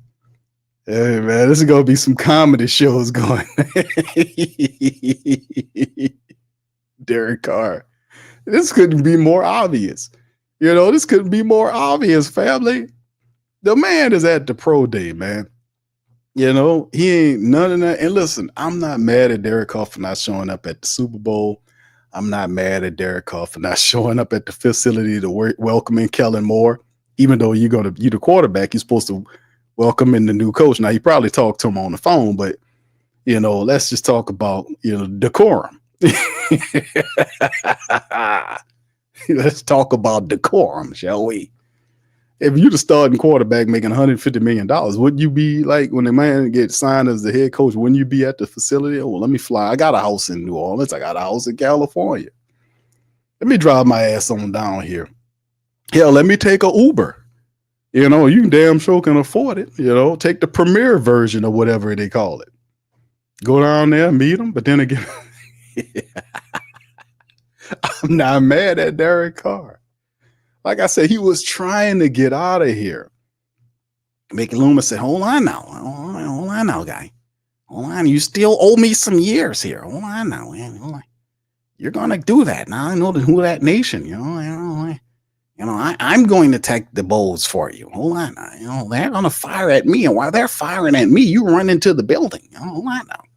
You ready? They ready to jump out the car together. And Vicky says, all right, ready. At the count of 3, we're going to go. Okay. All right. 1. Oh, line 2. Okay, all right, at 3. And then Derek starts running. They start shooting arrows at him. Mickey's still standing there. Oh, hold on. I didn't say go yet. You were supposed to run when I said go. So it's just one of them situations, man, where it's not going to be. This is crazy, man. Why would you do that to this man? Why would you? I almost feel sorry for Carr a little bit, family. I almost feel a little sorry for Derek Carr. Why would you do that to him? Everybody knows it now. They know that he don't be here. And then he's forced to come back here, play the city. The most of the support base doesn't like him. And let me tell you something, Carr, if you don't know why they don't like you, it's not because you went to Fresno State and you was a Raider, all this kind of garbage. We can care less about that. It's the fact that you're being paid $150 million and you're a couple of games above 500 as the guy. The Saints sold him as the last piece to take them to prominence. And all it did was take them to the bottom of the ocean. That's all they did. So people are upset because when the Saints, and this is all the seed when they did these narratives, fam, you just got to have a memory. When the Saints brought that man in here, they said they sold him to the support base as the last piece for a playoff run. Put 1 in the chat if you remember that, because we covered that here. They even mentioned it. We think Derek Carr is the piece that can take us over. Get it there. He's a pro such and such and all this. And I say, hey, listen, Derek Carr can help you win if you know how to use Derek Carr. He can. And I've said this over and over again. He's a top 5 play action quarterback, which means he has to be a complement to your running attack, meaning your running attack is option 1 and Derek Carr is the play action option 2, right? This is what I've said. The numbers indicate that he's a top 5. You can't get away from that. He's a top 5 play action quarterback. He's really, really good in the play action. That's your only course of action if you want to win with Derek Carr. So if you're Kellen Moore and you're trying to win with Derek Carr, you need to strengthen your offensive line, get a serious mean running attack, and put him into the play action with it. If you do that, you'll have success right away. And when I mean serious offensive line, I also mean one that is also very good at pass protection, at blocking all overall, destroying you with the running attack and protecting this quarterback because he's also very scary. I would dare say that Derek Carr is probably a top 3, if not the scariest quarterback in the entire NFL. And what I mean scary is that when he sees a guy beat another player and he's about 10 feet from him, that ball going up to an interception.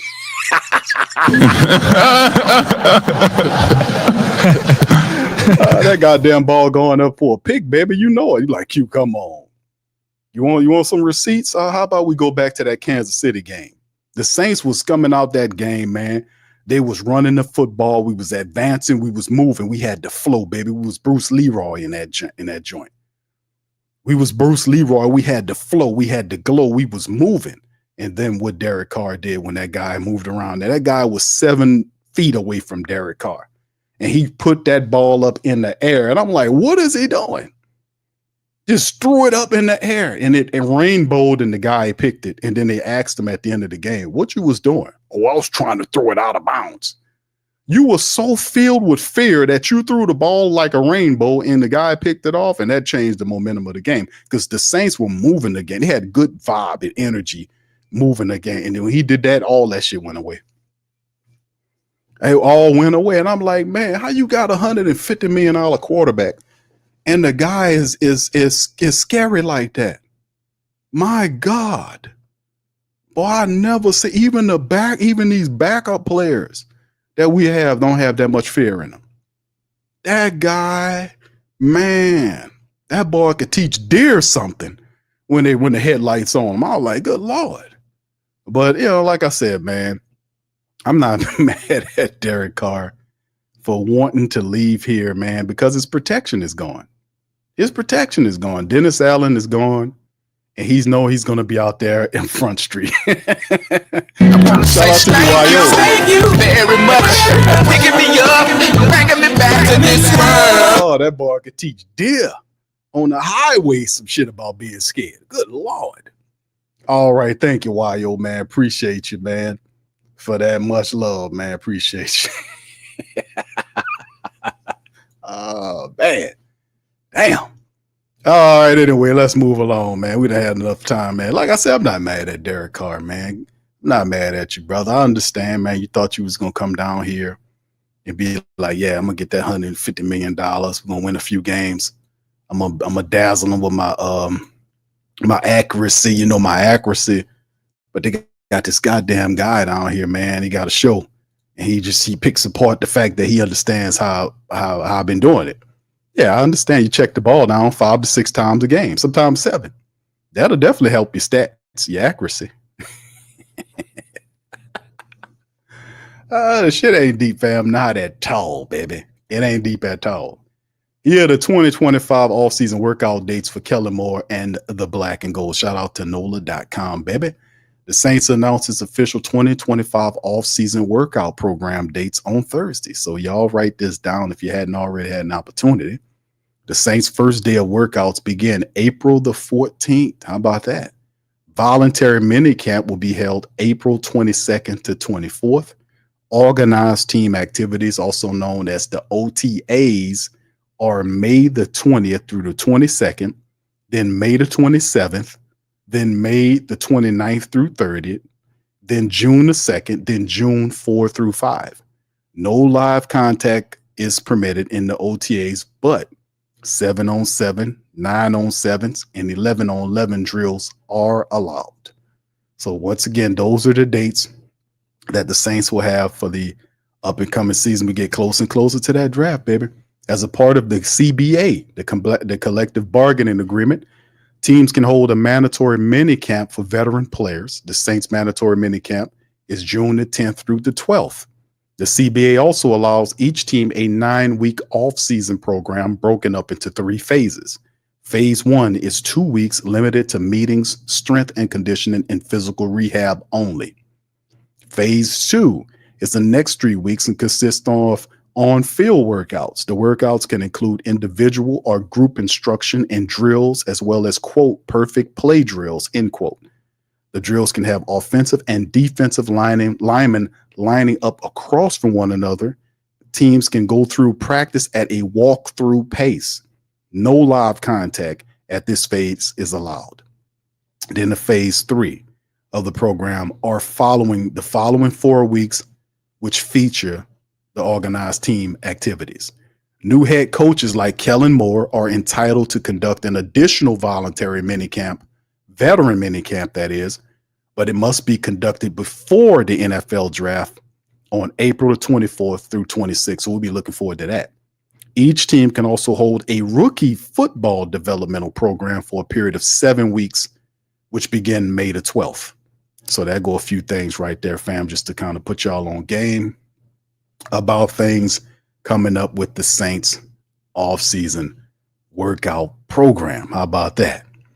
All right. Anyway, man, let me go over this, fam. I wanted to show y'all guys a few little mock draft things that I seen some stuff happen, with Shedeur. Just to cover the rest of it, the Titans met with Shedeur's camp, agreed to cancel the private workout following the Colorado Pro Day.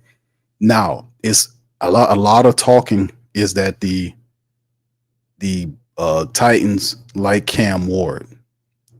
A lot of people saying the Titans going after Cam Ward. I will wait to draft day to see what's going on there, because it could be something else going on. I don't know. It definitely looks like Cam Ward could be the first overall guy. But then again, like I said, fam, I'll caution y'all guys to be cautious on this because you never can tell when stuff be going down like this. But anyway, let's show a couple of the mock drafts right here. This is some of the guys' mock draft. Which one? This is Bucky. Where's Bucky Brooks? This Bucky Brooks is from NFL.com. He actually does some pretty good mocks over time. This is what his top 10 mock looked like. Tennessee going after Cam Ward, fantastic quarterback from Miami University. You have Cleveland Browns getting Shedeur Sanders. It's Bucky saying Browns. And he says, for the first one, the talented passer gives Brian Callahan the franchise quarterback needed to spark the Titans rebuild. Titans take Ward, according to Bucky Brooks. Second, Cleveland Browns take Shedeur Sanders. Kevin Stefanski has worked well with traditional pocket passers throughout his career. Sanders fits the bill as a classic drop-back quarterback with a game built on touch, timing, and anticipation. That's what I was saying about the Browns. They like Travis Hunter, but if you're a team that doesn't have, you're a losing, stumbling, fumbling, bumbling team like the Cleveland Browns. No disrespect, even though that's a lot of disrespect, but you earned it, baby. That's a lot of it's just you earned that. It's just me documenting your fumbling, bumbling pass. But the Browns, who don't have a quarterback that they can respect, Deshaun Watson is there. The guy has passed for just over 1,000 yards each of the last 3 seasons. He had 1,000 yards when he first got there, got hurt. 1,000-something yards the second year, got hurt. The third year, 1,000-something odd yards, he got hurt. So it just, at some point, you're like, okay, the first 2 years, okay, first year, okay, we'll be back. Next year, and third year, you're like, okay, enough is enough. Even the guy that runs the Browns came out and talked about what a mistake it was, and the guy's still on the team. I was like, who does that? Who does that? Who you supposed to have that conversation in private? How do you come out and blast your, even though he deserves it, but you don't blast your franchise quarterback and you don't have nobody to take his place yet? You know, that's kind of stupid there. That's kind of crazy. Matter of fact, I think this dude, he owns all of those gas stations. He owns Love's. He owns, I want to say he owns those 3. He owns TA, he owns Love's, and what's the third one he owns? What's Love's competitors? The truck stop people. He owns like 2 or 3 of those, if not the 3 of them. I know he owns the tie. I know he owns the Love's and he owns the other one. I think he owns the TA too, but he owns all those. That's who the Browns got running. That's the owner. But anyway, yeah, Sanders should be the guy. I mean, you'd be a fool not to get that guy. You don't have a Pickett and Deshaun Watson, man. You. That's what I'm saying. That's why I was saying they'll have to trade up to get him. And then, of course, you have the Giants picking up Travis Hunter, which would be a good bet because you're just a playmaker. Adding a two-way standout doesn't solve the Giants' most pressing need, but Hunter's playmaking absence would help the offense and defense improve. I see the Giants can absorb taking a Travis Hunter because they have 2 veteran quarterbacks in Jameis Winston and Russell Wilson, who Russell Wilson says he expects to start. That's what Russell said. So people like QB competition, Russell told him out the back. I guess he's throwing out all that humble attitude he used to have. And then, of course, the Patriots are up next. He got him Abdul Carter, the fantastic edge rusher. If the Patriots personnel chief, Elliott Wolf, is truly committed to taking the best player available, the Penn State product would be a no-brainer at this point. Then the 5th selection that Bucky Brooks has is Mason Graham, the fantastic defensive tackle from Michigan. And the Saints are actually, they had a appointment with Mason Graham. The Saints were meeting with Mason Graham and doing some extra work on scouting him quite recently. The hard-working interior defender will give the Jaguars another pass rush option at the point of attack. Then number 6, the Raiders. New Raiders head coach Pete Carroll wants to punish opponents with a physical running game sparked by a dynamic back, Ashton Jeanty. I've been thinking that, like, when I was like, they just paid Geno Smith. The Raiders did. They gave Geno Smith so he's the quarterback. Now you have the fantastic tight end Brock Bowers. You add Ashton Jeanty with that, and they got some good offensive weapons. You're starting to build something really nice. The problem with the Raiders over time was instability at the quarterback position. Geno Smith is respected. He understands Pete Carroll's system. And Pete Carroll, I think he's going to have success right away, man. As long as they can stay healthy, the Raiders are going to look a lot better than what they've looked in a long time because you got stability there. Adding Ashton Genty, this guy's phenomenal, man. It's like he can do it all, man. So, I mean, that's not a bad bet for the Raiders to be able to get that running back. And then we go to the number 7 pick with the Jets. Tyler Warren, a fantastic tight end out of Penn State, to the Jets. The Jets are committed to helping Justin Fields flourish at the QB position, adding a playmaking weapon between the hashes would enable the 26-year-old passer to operate more efficiently from the pocket. That's a good suggestion because a lot of people were saying Ted McMillan here, but as you can see, Ted has slid out of it, and Tyler is going up. To give Justin Fields a tight end, a safety blanket like Tyler Warren would be a smart move for the Jets. Carolina Panthers, of course, will add Jelani Walker, according to Bucky Brooks, the edge rusher from Georgia. Adding more speed and athleticism to the defense can help the Panthers close the gap in the NFC South. I'm thinking about giving them some help offensively speaking. They spent a lot of money on the offensive line last year. Now they kind of focusing on retooling the defense, getting pressure on the quarterbacks. Walker could play. And then, of course, you see the Saints at 9. Bucky Brooks has them taking Will Campbell from LSU. That's pretty cool. I don't know. What's the highest LSU player ever drafted by the New Orleans Saints? Could y'all put that in the chat? Does anybody know that? Because to my great Saint think tank and Who Dat Nation, my fantastic LSU football family, my historians over there, could you guys put in the chat what was the highest player the Saints ever drafted out of LSU? Could y'all put that in the chat? Let me know. All right, Will Campbell, LSU offensive lineman, junior. Kellen Moore's desire to fix the Saints offense might make upgrading the offensive line a top priority. Campbell could play inside or outside on a unit that needs to keep Derek Carr upright in the pocket. This is very true. And that's what I was saying. Bucky Brooks hit the nail on the head. If Shedeur's not there, if you're smart, you take the top player like Will Campbell, who some list as the best offensive lineman. Some people think it's Mimbo from Missouri.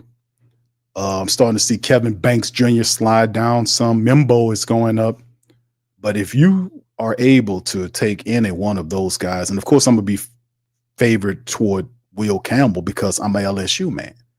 So I think that will be phenomenal because you're building the offensive line. And there are questions like with depth issue with the Saints line, temperament as well. Like people say, Q, we was banged up. Yeah, we were banged up. But when the Saints were healthy after the injuries, because remember, there was a period when we lost, when the offense was humming in the first 2 weeks.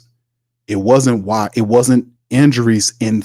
And I try to tell people this as much as possible because y'all guys know, but some others don't that listen, was the fact that it wasn't all about the injuries that really stifled the Saints. The first 2 weeks, Saints was humming. And I told her, I say, fam, the reason why that changed and you never seen that the same for the rest of the year, anyway close to it, is because the NFL put the Saints offense under a microscope, broke them down, and dissected them, and the Saints could not they couldn't get back up to that level again.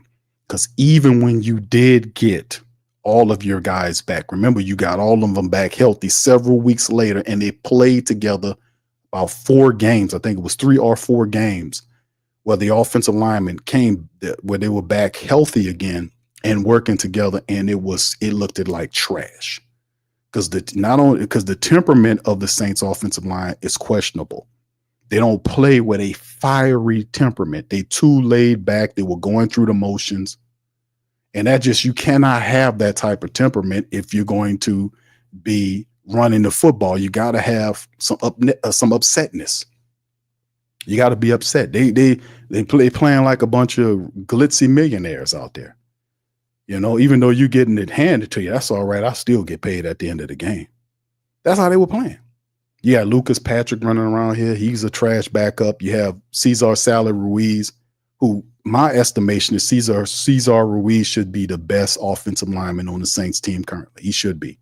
He had all those reps. He's not developing. He's not even close to that. That's what our Cesar Ruiz should be the best offensive lineman on the Saints team. He should be. McCoy's fantastic, but he's getting hurt a lot. And then on top of that, McCoy plays with a laid-back disposition. We need somebody that can be fiery. We need a fiery temperament to run this line. We can't be sitting back here playing offensive line like we sitting up at the golf course, or we sitting up at the beach with our feet up. We can't. No, you got to be. If you're in the trenches, you got to have a gritty disposition down there. We too soft with that mentality. We got a soft ass mentality with that. People pushing you over, rolling you up like tumbleweed, and you just standing up there taking it. No, man. No. So yeah, McCoy. The only time I see McCoy get fired up when he was upset with Carr, he was going for Carr. Y'all remember that? That's when I was like, that's the guy we need every Sunday. That guy. We need that guy ready to kick people's tail. That's what you need. So we need to get that temperament. We need to fight. We need to get that upsetness. We need to play with that type of attitude every damn week from an offensive line standpoint and defensive line. That's what we really need. But I do appreciate Bucky throwing this out here about getting Will Campbell, because we definitely need that, because there are definitely, when you look at Trevor Penning's coming into his 4th year. He'll be facing the contract decision from the Saints real soon. They're not going to pay that 5th-year option, be like $16 million. They're going to decline that. And then offer a cheaper contract, and he can decide on whether or not he's going to come back or not. But the reality is, if you're the Saints, you got to start looking at improving that line. You know, even though we added Dylan Runnants, who's the free agent that came over from the Tennessee Titans, that's only a 1-year prove-it deal. So we still need to address the line in the draft. We still need to add talent there. I'm not truly sold. I do like Will Clapp. I do like some of these other guys they brought back, but come on. We can do a little bit better than that, can't we? We need to really build up that line. All right, let me give y'all another one, man, of one of these other guys here that I like a lot too. And then we'll go. And let me see, here go. Hold on, Pete. This is Zerline's one, right? This is Charles Davis's selections here. He got Cam Ward to Tennessee. He got Shedeur going to Cleveland. See how they fall? The insider saying it. Abdul to the Giants. New England getting Travis Hunter. The Jacksonville Jaguars getting Armand Mimbo, the big offensive lineman. The Raiders going after Ashton Genty. Jets getting Tyler Warren. Carolina getting Mason Graham. And he got Will Campbell going to the Saints. That's Charles Davis. And then, of course, Zerline. There's another good dude here. Lance Zerline writes a bunch of really good articles. He has Cam Ward. Now, he has a slide a bit. He does the slide thing here. He goes Cam Ward. The writing appears to be on the wall from the Titans to draft Ward based on the public buzz that's been in the building. This will be their 3rd pick used on a quarterback over the past 4 drafts as they continue to search for the guy, the most important position on the field. That is true. Is the QB position. You can't win without one. Cleveland. I know the Browns need a quarterback, but Andrew Berry is an analytics-driven GM and seems to me much more likely to see Abdul Carter, the pass rusher, as the pick here than one of the quarterbacks beyond Ward. And that's why Andrew Berry need to be in the street. You don't get, even though Carter is good, the need is quarterback. You need a franchise. You pass up Shedeur, but that's something the Browns would do, though. And then, of course, the Giants pass on them, too. They get Travis Hunter, not matter. It seems like the Giants will get phone calls from the teams looking to move up in this spot, but sitting tight and taking a player who could impact Brian DeBall's team on either side of the ball sides of the ball is the play. New England takes Will Campbell.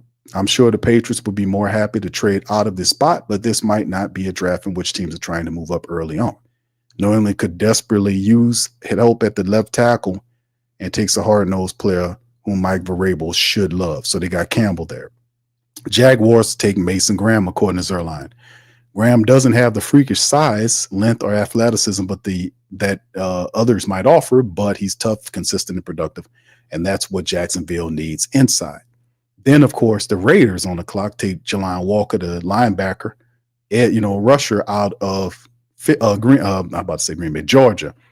Ashton Genty is my favorite player in the draft, but the running back class is very deep. It really is. Walker's a hybrid edge linebacker with talent and football character to be a building block for the Raiders' current reset. That's their line now. The Jets take Armand Mimbo, the offensive tackle. Jets must run the ball and protect Justin Fields. They could take a shot with Carter Warren as a starting right tackle, but snagging a talent like Mimbo to plug in on the right side makes more sense relative to the board. Carolina Panthers at 8 match if they take Mikael Williams. Matching the Panthers with the right selection is tough, but if the board breaks this way, they clearly need pass rush help, so I'll stick with Williams, my pick for Carolina in last mock to bolster the D, and of course the black and gold. They take Jahad Campbell, which is a very interesting selection. Best linebacker in the draft to me. Mulling through the Saints options here took some time, but incoming coordinator Brandon Staley is going to need an outside linebacker with top-tier athleticism who can rush the passer and cover his 3-4 defense. Campbell is a lone guy remaining who fits that profile. I absolutely disagree with I like Jahad Campbell's as a player, but a linebacker at that position, at number 9, I don't see that happening, baby. Not a linebacker. I mean, so the Saints going to pass up on Ashton Genty, and look away. Where does he have Shedeur going to? This guy crazy. He got Matt Golden going to Dallas, so that means he got Shedeur and Ted McMillan sliding. I'm just for shits and giggles. Let me see how far they go down to. He got Will Johnson at 15 to the Falcons. This guy is crazy. All right. You got Ted going to Seattle, okay. And Omarion Hampton going to the Browns. Oh, wow. Sean Payton would love that kid. Omarion Hampton going to Sean Payton. Oh, goodness. That was scary. And let's see. And you got Siobhan Revel Jr., the big cornerback, going to Green Bay. And then Shedeur. Okay, the Browns trade back up into, Shedeur to Cleveland. So who did they get early on? Who did they get? So he has them, the Browns taking Abdul Carter from Penn State and then trading back up into the 24th pick. He says projected trade with the Vikings. If the Browns have their eyes on Shedeur, they would be wise to trade from the 33rd overall pick in the first round so they can secure the 5th-year option that would then come with Sanders' rookie contract. It helps the Minnesota Vikings, which currently owns just 4 selections in the draft. They need more picks. So there you go. So they would trade back up to the 24th pick. I don't know how this guy, I don't agree with several of these players. I do like that Omarion Hampton to Denver Broncos. I love that move. Ted McMillan going to Seattle is intriguing too, because there's MVS out there and Cooper Kupp. That could be phenomenal, man. That's intriguing. I give him that. Will Johnson falling all the way down to the middle of the draft. I don't see Matt. I like Matt Golden, the Texas wide receiver. I just don't see him this high. Ashton Genty goes to the Bears. That would be nice, but I don't. Saints will pass up on Shedeur and Ashton Genty for Jahad Campbell, a player they don't need. I'll be at the hell out of Zerline on them lines, man. Listen, let me tell you something. I don't know if I agree too much of that. This was kind of a crazy one. He must have did this one late. Hell no, buddy. What's wrong with you, buddy? What you on? I don't agree to none of that. No, I do not. I don't agree to none of that shit. I do like the Sean Payton. I do like the Sean Payton one. I ain't gonna the Omarion Hampton to Sean Payton. That would be fire. Sean Payton would have him because that guy's like they're trying to compare him to your boy down in Atlanta land. But I'm like, nah, there's only one of him. But I do like his style, though. He's a really good player. Omarion Hampton out of North Carolina is a dog, man. He would be phenomenal with Sean Payton's system, man. That would be fire. I'll like that, but I don't like anything else. All right, shout out to y'all, man. Y'all hit the like button, man. Yeah, Louisiana says that's wrong. Q, you better believe that's just crazy. Zerline on them lines, man. Zerline on them lines, man. What's wrong with him? What's the guy crazy? That's crazy talk. Yeah, he got him on there. Okay, this is Maurice Jones-Drew. Let's look at Maurice Jones-Drew's draft. He has Cam Ward to Tennessee. Okay. He has Abdul Carter going to Cleveland. Okay, let's see. Taking a QB here should not be out of the question, especially after owner Jimmy Haslam admitted the franchise major swing and a miss with Deshaun Watson. But you don't take, so you take Abdul Carter, but building around the QB position is important too. Carter, my colleague Daniel Jeremiah, number 1 ranked prospect, has all the tools to thrive, opposite of Myles Garrett, who present will give the rookie plenty of one-on-one. See, that's why the Browns keep losing. If they listen to Morris Jones-Drew, that guy Stefanski gonna get fired and everything, man. I like Abdul Carter, but you don't pass on a franchise quarterback for a guy that's going to be the potential second best defensive end, and you already got one right there. That's a dog. That will be getting people fired. So anyway, he got the Giants taking Shedeur.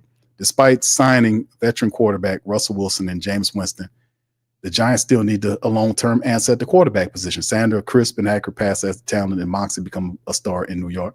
Man, they're not, listen, fam. These guys just be doing shit to do it differently. The Browns is not going to pass on Shedeur Sanders, man. Maybe they trade out of this spot further down and take another quarterback. But if you're the Browns, your key need is quarterback. And he's right. He says, Haslam said that about his quarterback. And I told y'all before, when the owner of the Browns came out and says that is, quote, a swing and a miss with Deshaun Watson. And I said, hold on, because I read that quote before I checked to see if Deshaun Watson was still on the team. And I was like, hold on here. Let me look around here. So I started looking. And I said, I don't see no trade of Deshaun Watson going.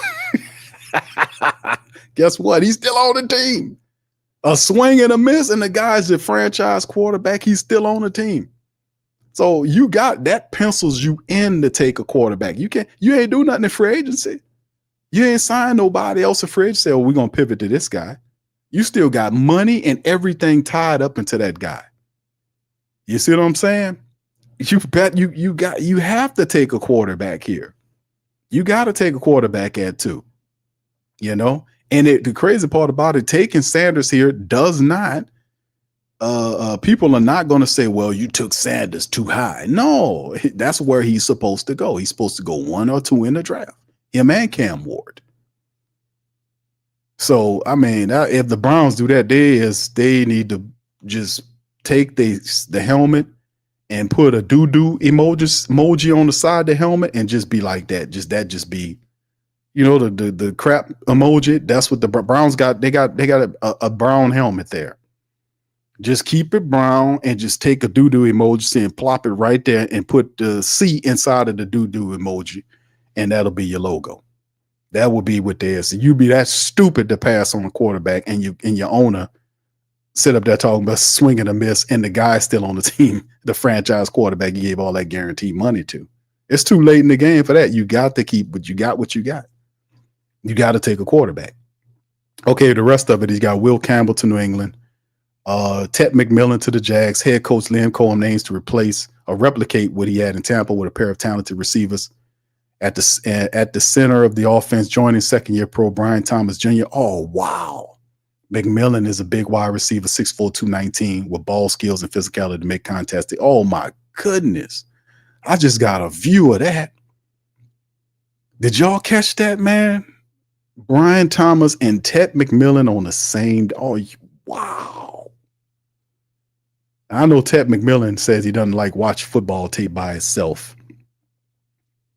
You know? But wow.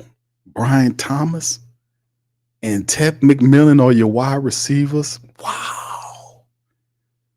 Even though they, you know, that would be wow. The Raiders, he got them taking Ashton. I agree with that. I think that's probably what they're going to do. The Jets get Travis Hunter. He slides down to him. That's respectable. Carolina going with Jelani Walker, the edge rusher / linebacker guy for Georgia. And they got the Saints taking Armand Membo. That's MJD. Saints could go cornerback here. It's a big need. He says their biggest need, but in this scenario, they aim to show up the offensive line with Membo, who can step in immediately at guard and eventually move over to tackle. He definitely fits. You plug him in at the left guard position right away. Nasty offensive lineman. Mauls people out. You'll have him and, boy, wow. You talk about a future line. You'll have, oh, man. You have Tali Fuaga at left tackle and Armand Membo at left guard. On the left side, McCoy, Cesar Sally Ruiz, and right tackle's Penning. Man, that left side, oh, my goodness. That left side, fam. Wow. Yeah, that would just be a smash session over there. But anyway, that's MJD. That's what he got right there. That's very interesting. He kind of got me. I just picture Ted McMillan and Brian Thomas Jr. out there as wide receivers for the Jaguars. Wow. Anyway, there you go. Well, hold on. Let me see what he had Shedeur going to the Giants on that. So yeah, that's MJD. He had them going to the Giants. So there you go. So his draft is not as bad as Zerline. That was ridiculous what Zerline had, man. Hopefully he can do a better mock draft. I think he was just doing shit just to do it differently. All right, big ups to the fam, man. Appreciate y'all being in the stream. If y'all got any questions, please feel free to throw them in. I'm about to get on about it here in a few minutes. If y'all got questions, please throw them in the chat. Yeah. King Blood says, yeah, Campbell and Fuaga fire. Yeah, man. 6'6" Campbell, and they talk about his arm length and all that, man. But listen, that to me, that will be an upgrade, man. Because Campbell could play guard or tackle. Like if Trevor Penning struggles or if you need to kick out, like be like, okay, we're going whatever. If he has it's insurance for Penning. Like say for instance, he could play the guard, meaning Campbell could play guard, but you still have Dylan Runnets on the team. And right now, with his experience, he could be penciled in at the left guard position. But if you draft Campbell, that could be pressure, not on Tali Fuaga, but on Trevor Penning, because Penning has this year, the 4th year coming up, and then next year is the 5th year option year where he's $16.6 million. For that 5th year option, they're going to decline the hell out of that. And even if they feel like, okay, we're just going to pivot to Campbell, you have that insurance policy. And plus, you can never have too many really good offensive linemen, man, to keep this thing going. Y'all remember what happened last year? When all those guys, it was a severe drop-off in talent from the offensive line. Hemisphere says Dalton picked in the 2nd round, 31st overall in 1986 draft. Because that's the highest LSU player ever taken by the Saints. Thank you, Hemisphere. Appreciate you.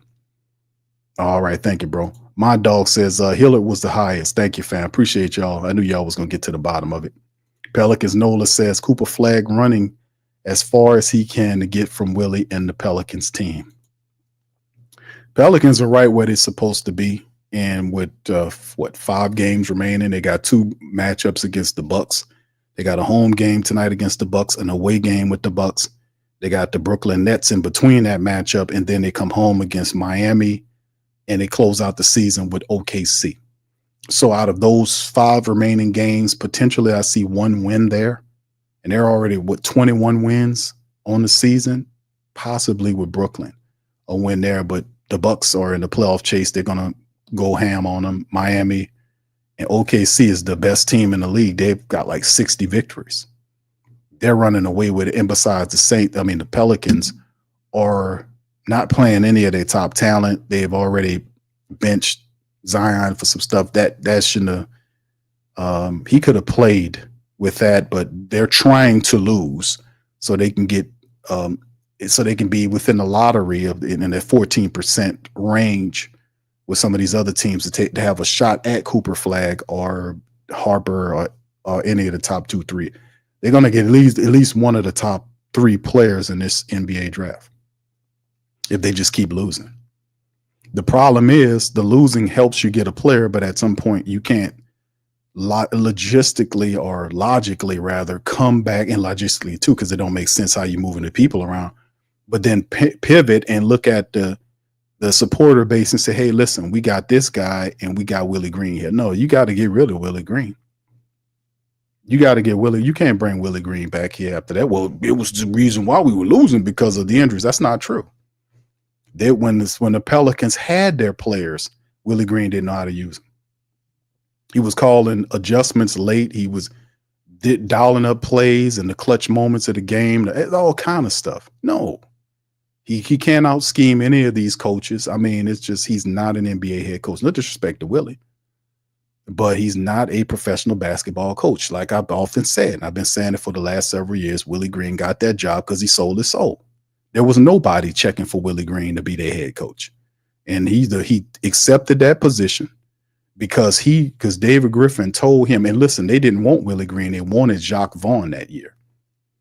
They wanted Jacques Vaughn. They interviewed Jacques Vaughn. They interviewed Jamal Mosley, who's the Orlando coach. They interviewed Charles Lee, who's the coach of the Charlotte Hornets. I could do this, man.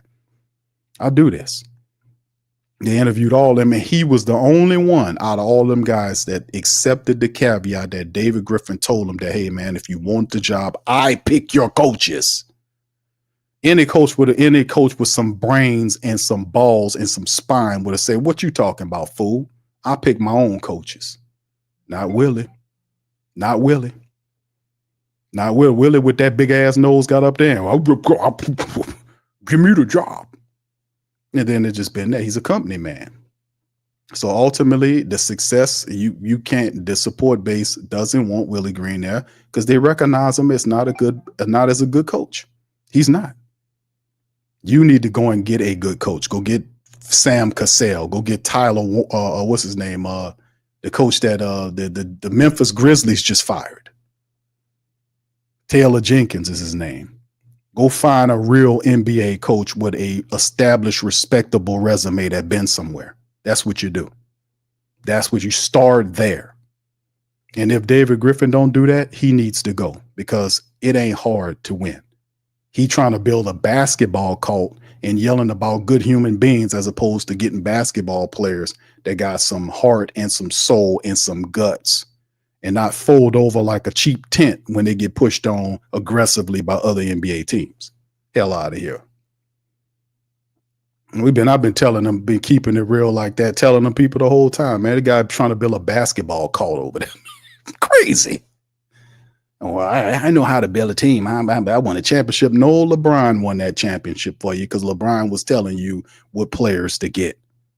And when you left from there, you said that you hated doing that. And that's what Gilbert, who was the owner, was telling you. Now you listen to LeBron. And LeBron was a GM telling him, hey, you need to get this guy, get that guy. And that's how he won that championship. That's how he won that championship. Trajan Langdon, who was under him, he was smothering these guys. And then Trajan Langdon been trying to get out of here for 3 years. He finally gets a VP job with Detroit. Detroit was the worst team, or one of the worst teams. I think they were the worst team in the NBA last year. And they sitting up here, a team fighting for a playoff bid. In one season, they turned that around up there with Trajan Langdon. Why you couldn't do that with this team now? Because you got that idiot on top of the team not knowing what he's doing. Like I said, it's just amazing to me, man, how these people get away with this. These blind as a badass people, man. Amazing.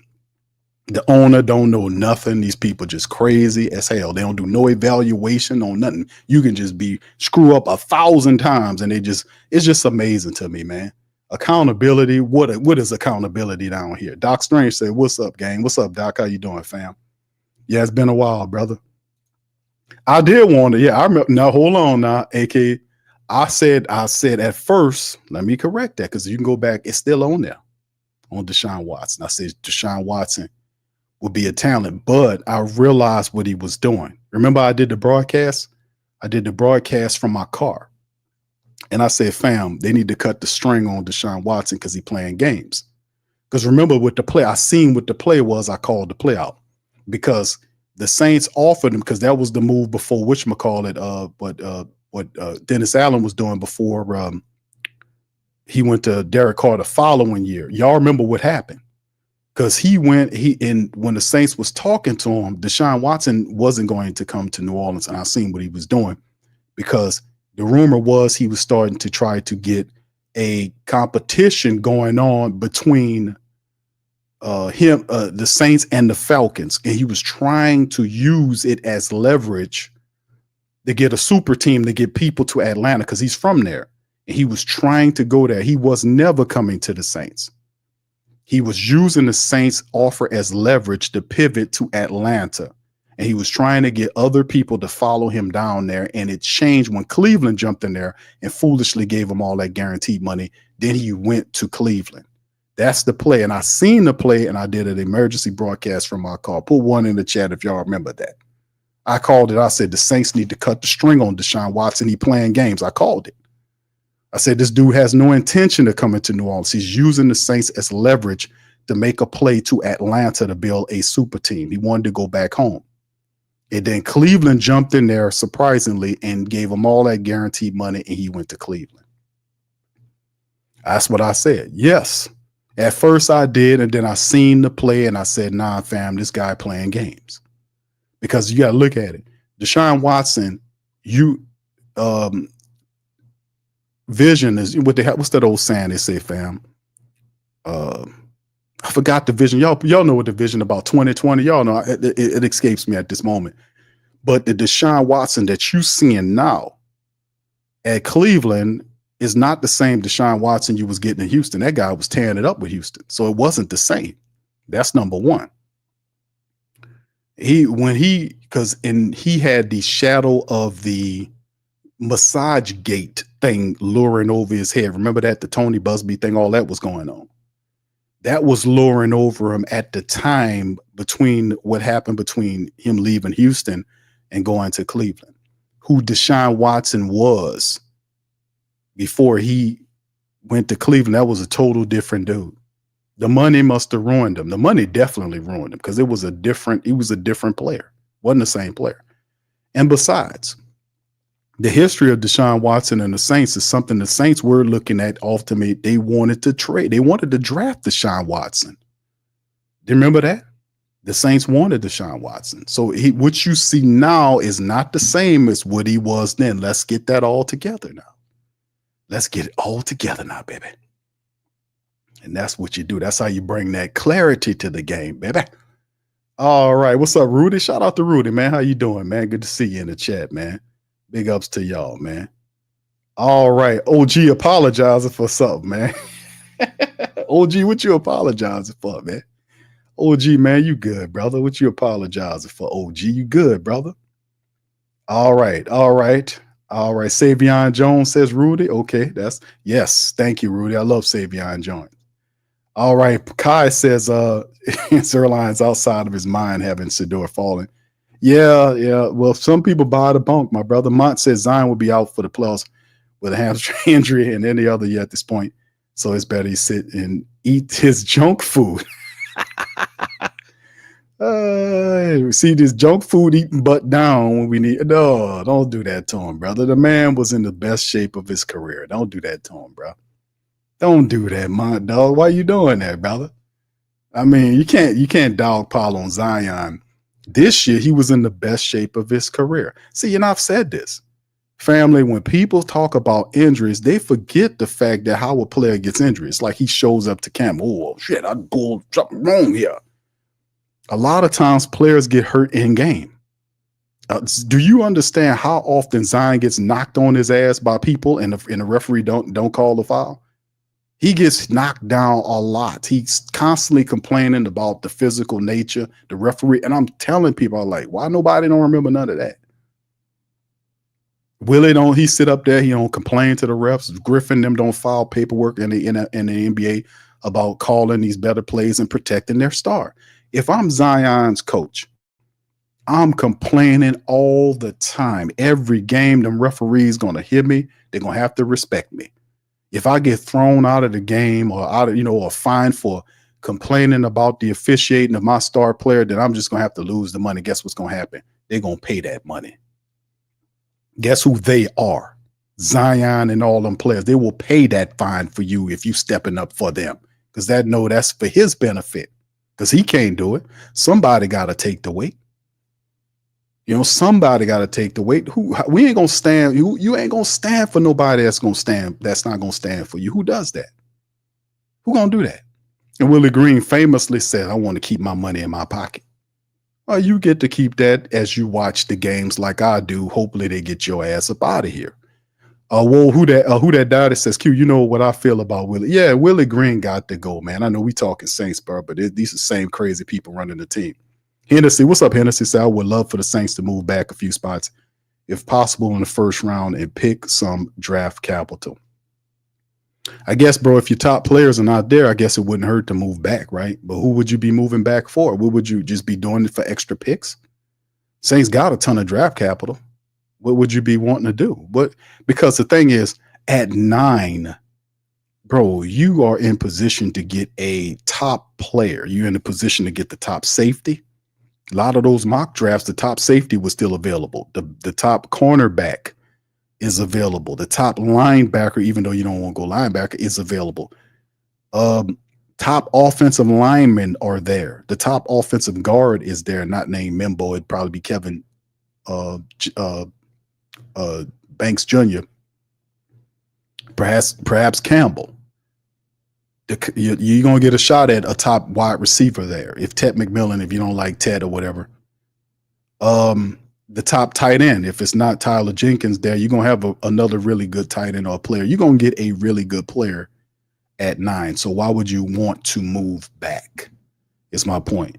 The only way I would consider moving back is if some of the players that I see on my draft board are not, that I don't see as that high, then I would trade back.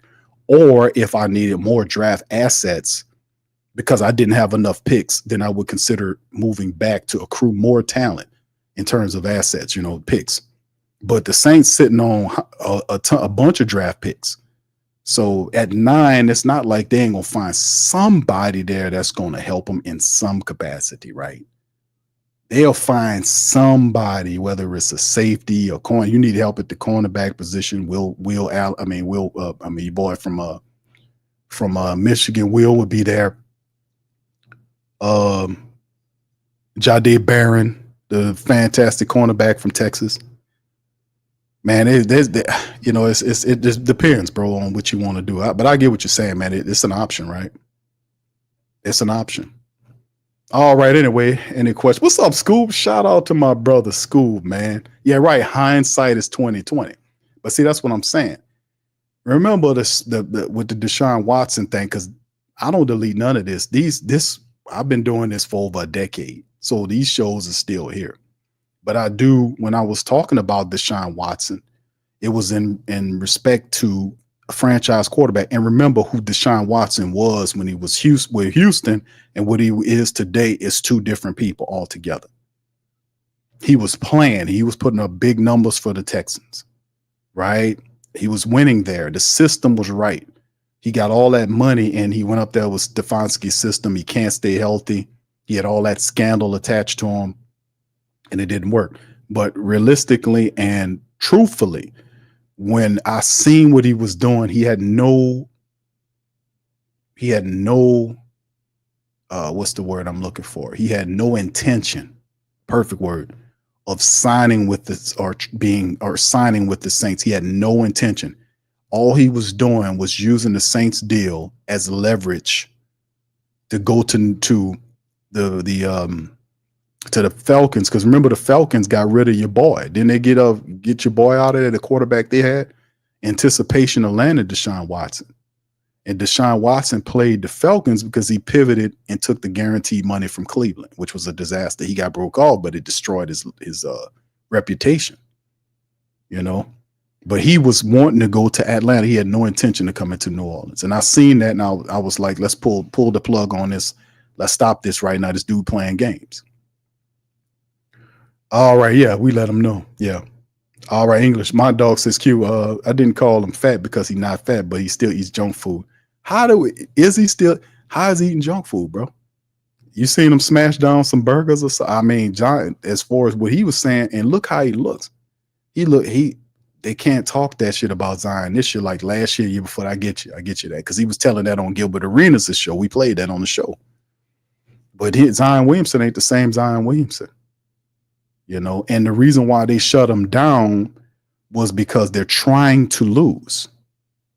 They didn't just shut Zion. They shut Zion and CJ McCollum down at the same time, but not one person said anything about McCollum. When they shut both of those guys down, that's 20 plus points between the bus, 40 points combined right there that you take off the table when you shut them guys down. And in indications was he could have still played, but it made no sense being that the Pelicans obviously are trying to lose to get better position for the draft, right? So I see him in the best shape of his professional basketball career. So, from years past, that narrative was the same. I think it's different this year. English says, Q, what are your options beyond AK as a contributing running back? Draft-wise, bro, there are quite a few options in the draft that we could pivot to. I mean, this might be a good year to to take on that. Maybe not in the first round unless Action Genty falls to you at that position, but I severely doubt that. But there's a lot like, if you're the Saints, right? Alvin Kamara turns 30 this year, right? He turns 30 years old, so he's on the side of going down. We're not going down, but he's getting older, right? So as a Saints, you want to kind of pivot and do something else. Well, the Saints drafted Kendre Miller from TCU. Kendre Miller is still a question mark. He has phenomenal talent, but his availability is not there. He cannot be counted on. Saints did sign Clyde Edwards-Helaire, former LSU Tiger, to be on the team. I love that move because I love Clyde Edwards-Helaire, his game and how he plays. He reminds me of Darian Sproles, right? He can do a lot for you, catches the ball like a wide receiver, very shifty, and has a degree of power that he can lower your shoulder. I love his addition to the team because you can use him when your main running back is there. You can have Elvin in there, and then you can put him back there and move Elvin out to a wide receiver. You can kind of do different things when you got those backs they're really good in space. So I like his addition. I think that's a very under talked about signing, like getting Clyde Edwards-Helaire. And then, of course, there are other guys like Velus Jones Jr., who the Saints signed. He's listed as a running back, possibly helping out there in wide receiver. There is Jordan Mims, who I like. He's undrafted, has a ton of potential, but the Saints haven't used him to develop him. And then, of course, there's going to be the draft, right? You're going to look at the draft. Ashton Genty more than likely is not going to be there. Depending on where you take up a back, Omarion Hampton's going to go somewhere in the first round. He's phenomenal from North Carolina. Another back that a lot of people should be talking about, they're not talking about, Quishon Judkins. And I know about Henderson, Travion Henderson from Ohio State. Those guys were backs in the same backfield for Ohio State, but Quishon Judkins is phenomenal, man. I love his style. He's fast. He got power and speed, catches the ball out the backfield, has vision. Love Judkins' game. Got a very crucial style of a duality to his game. He could be a matchup nightmare. He can block, if you need him to block back there, he can block for you. It's just would be a nice pickup. I don't know if I don't think he goes in the first round. He might slide to the second round. That would be a good move to get because, Saints like Ohio State players. Cam Scatterbo from Arizona State. Talk about a player with a big chip on his shoulder. Love Scatterbo's game. Love his game. He plays like you would want your offensive line to play with his mentality. He fights for every blanking, stinking piece of yardage. He plays with the ultimate chip on his shoulder. He is like one of them. He's my favorite running back of this class because I love his intensity, his mindset, and he runs like every damn run is his last. Love Cam Scatterbo. He's tough to bring down. It's just amazing. Y'all got to check out his tape. He's phenomenal. Caleb Jackson out of Iowa. He's another power style running back. DJ Giddens from Kansas State. Who else is it? Neal from Kansas is a good running back as well. Sampson from Tennessee is a bit undersized, but he had like 20-something touchdowns for Tennessee this past season. So there are quite a few players, and that's a bunch more, man, from the running back class that you can mess around and get in the third round or the third, second round, or third round, depending on where you want to fill that need. But they got options in this draft if you really want some, fam. So I hope I gave you a few of them. 985 says, do we get a linebacker in the draft queue? Yeah, at some point, I think you should. They got a lot of good linebackers in this draft that I talked about on mock draft. So it wouldn't be very difficult. OG says, Q, I was angry because I was watching the women's national championship and I kept getting severe weather alerts. OG, they got tornadoes going on, brother. That's much needed information, my brother. He said, but it's all good. He says, all gone and UConn won the championship. Yeah, I knew they would. What's up, Abraham? Shout out to you, man. Saints have to do a better job in the draft. Thank you, sir. Appreciate you. All right, Hemisphere says, I just came back home. As Q seen the answer to his question about LSU drafted by. So yes, I did, sir. Thank you for answering that. Much love to y'all. All right, been good, Abraham. Man, heard from you, man. How you been, bro? You been all right? How's it been going out there, brother? Thank you for chiming in. Knoxville says crazy. We could have had Mahomes. This is true. Patrick Mahomes. The Saints didn't go up further enough to go and get him. They allowed it leaked. That's why the Saints learned a lesson. Sean Payton was adamant. He scouted Patrick Mahomes. He wanted to draft Patrick Mahomes, but he failed to get to the selection needed. He got up as far as he felt that he needed to get. Kansas City found out that they was going to do, and they hopped ahead of the Saints. That's how they got Mahomes.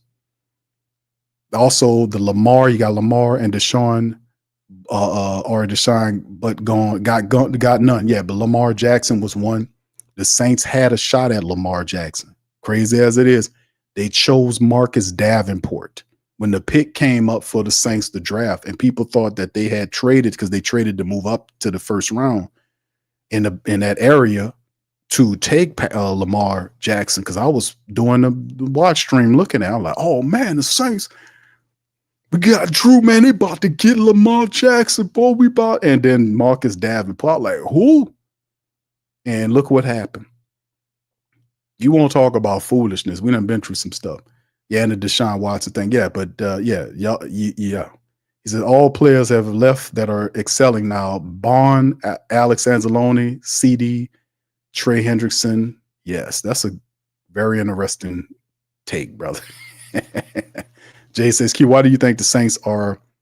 He says, why do you think the Saints might trade up for the show? Why do I think they should trade up for Shedeur? Because I don't think he'll be available when they pick at 9. That's why I think they should move up to go and get him. And I say that because the Saints need and I don't want for this to be taken wrong from the Who Dat Nation, because I don't want y'all to think I don't like Spencer Rattler. Because I do. I like Spencer Rattler a lot. But it's a difference. It's a difference, fam, between Spencer and Shedeur Sanders. It's a difference between Spencer Rattler and Cam Ward. It's a difference, isn't it? It's levels to this stuff. These guys are franchise quarterbacks. I know eventually if you put a little bit more into Spencer, he'll become that. Because I don't think he's like radically that far off. You just need to invest in him, invest time and effort into making him that, because he got the potential. But when you talk about guys like that played as much as Cam and Shedeur did, I mean, these guys are groomed franchise quarterbacks coming into this thing right off the bat. 10-year guys, running your team into the future. So that's why I would figure like you got to have that, because you got Derek Carr is not a good option for you, because Derek Carr doesn't want to be here. He really doesn't. And Kellen Moore wants his own quarterback. So at some point, if you want a franchise style quarterback, and then again, like I said, Jackson Dart is a factor as well, because I know a lot of people saying Q Jackson Dart is also somebody, and I don't kick against that. I've said that during these shows, but I also feel like if you have a chance, like and perfectly stated, like we was talking just a moment ago about players like Patrick Mahomes, Lamar Jackson, Deshaun Watson, Houston's version of these guys, of that guy, and quarterbacks, like they had a chance, and they had Saints being that, what I'm talking about is had an opportunity to get those guys and they failed. Does that bleed into the mentality of the team? Like, man, we done screwed around, and these guys here, well, 2 of those guys were stellar quarterbacks in the league. You know, Lamar Jackson taking his team to the AFC championship games. My homeboys is taking them to Super Bowls and winning them. You know, when do we say we pivot and stop the bridge quarterback game and go and get a franchise guy and not hope that he falls to us. Is my philosophy on that. At some point, we got to do that. AKZ says Zion at Chipotle. Okay. All right. All right. I don't know, man. I just think it. What's up, brother Hakeem? Shout out to my brother, man. Brother Hakeem. Big ups to you, my dog. How you doing out there, man? All right. He says Clyde has the skill set to definitely help out this offense. He can run, pass, protect, and catch it out of the backfield. I think he hasn't been respected enough for what he can do and bring to the team. Exactly. Shout out to my dog, brother Hakeem. Good to hear from you, my brother. Hope everything doing good with you out there, man. Much love to you, my friend. He says Deion Sanders from Tennessee, Boston native, Baton Rouge native, will help the team out this year. Indeed, the guy had like 20-something rushing touchdowns for Tennessee. Tennessee put together a hell of a squad, to be honest with you. The Volunteers did. Thank you, brother Hakeem. Shout out to you, bro. Mad Drummer says, in all truthfully, who do you think will be our pick, Hugh? Bro, he said, who do you want? Who do you think? Man, that is, to me, I would still go with an offensive lineman. I think that is still a need position for the Saints. I often say this, like I say, if Shedeur, I'm an inside out guy. I'm gonna go with the offensive line because I don't think the Saints have a shot at Shedeur unless they put capital together to go up to the top 2 spots to find them. Because I don't believe Cleveland at all. I think Cleveland takes Shedeur Sanders. I don't think that they're not stupid enough to go get Abdul Carter or anybody else, Travis Hunter or anybody else, unless they then get aggressive and come back around and try to trade up, that's just too complicated for them to do. Not being disrespectful to the thing. It's just at some point you got to just do the right thing. You need a quarterback. That's very clear. Just take the guy. So I don't think, despite all the rhetoric, I don't think Shedeur goes past number 2. I think Cleveland needs him and they take him at 2. If not, the Titans taking him at 1. Either 1 or 2 is where he goes. If that scenario plays out, which I believe it will, then I would take an offensive lineman at that 9 spot, which would probably be Will Campbell, or if probably Mimbo's going. If Mimbo's there, because they're projecting Mimbo to go first above everybody else. If he's, they're on the board, I would take one of those guys, probably Will Campbell to me, because we need help on the offensive line. Really, we do. We need to build up that offensive line, and we really need to protect the quarterback, whoever it's going to be, and run the football. We need to retool our offensive linemen badly, family. The offensive line is a problem. It's not as good as we think. The backups are not as good as we think. We need help there. We really do. Protection as well as running the football. We need some more dominating people there. So I would probably go with that and probably be Campbell. So at 9, I would probably take a strong offensive lineman there, retool my offensive line up, whether it's Mimbo or Campbell. And then with the second pick, I'll pivot around to it and see if I can land in Kellen Moore, probably look for his quarterback, and more than likely, if it's not Jackson Dart in the second round, a lot of people think he'll be at the top of the second round. If it's not Jackson Dart, then we'll go from there. But, like I said, some of these franchise quarterbacks, if you're number 9, you got to go and get them, man. And they're going to work for you. All right. Shout out to you guys, man. All right. Big ups to y'all, man. All right. Let me see. English says, Q, is this the most critical draft to Mickey's continued position with the team he's faced? I don't know if it's critical draft. I think Mickey Loomis has security because there's no accountability. Mickey Loomis is not being pressured by anybody except for the support base. There's nobody putting pressure on Mickey Loomis to do anything except for us. We put pressure on Gail Benson to fire Dennis Allen. Had we not done that collectively, Dennis Allen would still be sitting on top of this team and Mickey Loomis would be smiling ear to ear. He doesn't care. That's the problem. With any degree of control, there should be accountability. There should be a oversight over the guy. The oversight man is supposed to be the president, which is Dennis Lauscher, who don't know anything about football on the field. So how is he given responsibilities to check Mickey Loomis when he himself doesn't know anything about that? You can't hire a guy that doesn't know anything about the guy that is up under him, how is he supposed to hold him to accountability? How is he supposed to check him? So there's no pressure. That's how Mickey can be as smug and disrespectful to the support base and elite and fake elitist as he can to you, because Gail's not coming down chastising him for some of the stuff that he says and does. Dennis Lausch is a moron. He doesn't know anything. So, I mean, he's on the hospital board of Oshner's 47-something hospitals. He's on their board of directors. When has he got time to talk about football and check what the Saints are doing? He just sits there and smile while the team is 5-12. There is no account. That's what I'm saying. It's the same thing with the Pelicans. Dennis Lausch is also the team president for the Pelicans and the Saints. How is that possible? He don't know anything about any of those sports. He's a businessman. He goes there and secures the naming deals and all this kind of foolishness. He don't know anything about that. He should not have that job, is my point. They need to have somebody there that knows about what the guy under him knows to check him on it. And when he screws up, he gives him a deadline. Like, listen, if you don't get this team to the playoffs this year, you're out of there. Whatever happened to deadlines? There are no deadlines. These people don't check nobody. They just let it go over and over again. And that's why people are upset.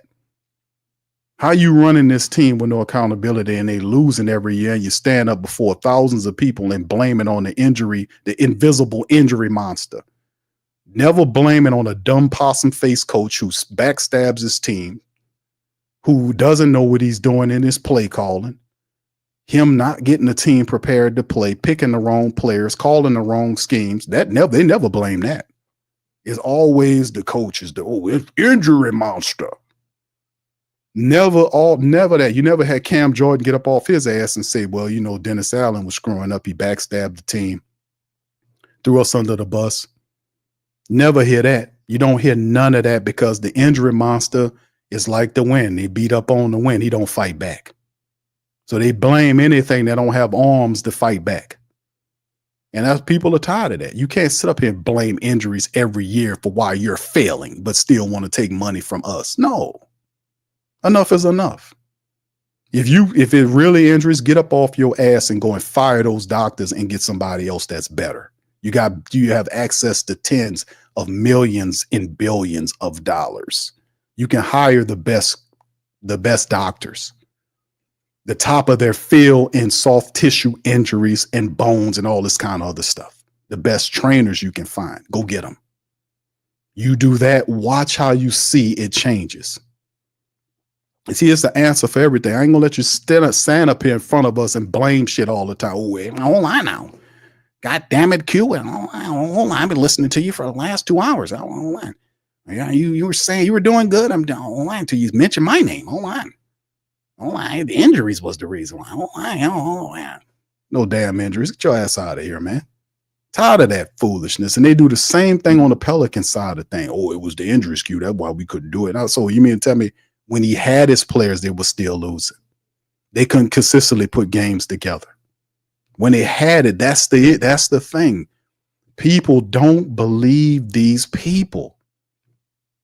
It's not injuries why they're failing all the time. That's why you got a depth chart with backups. If you're failing because your backups are not good enough, guess whose problem and fault that is? It's not my goddamn fault.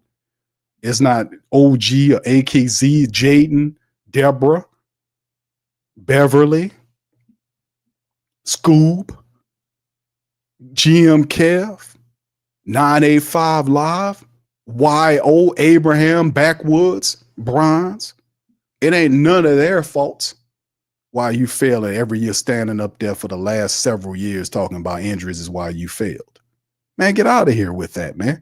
And you got access to millions of dollars and you don't upgrade your health staff and injuries is the fault.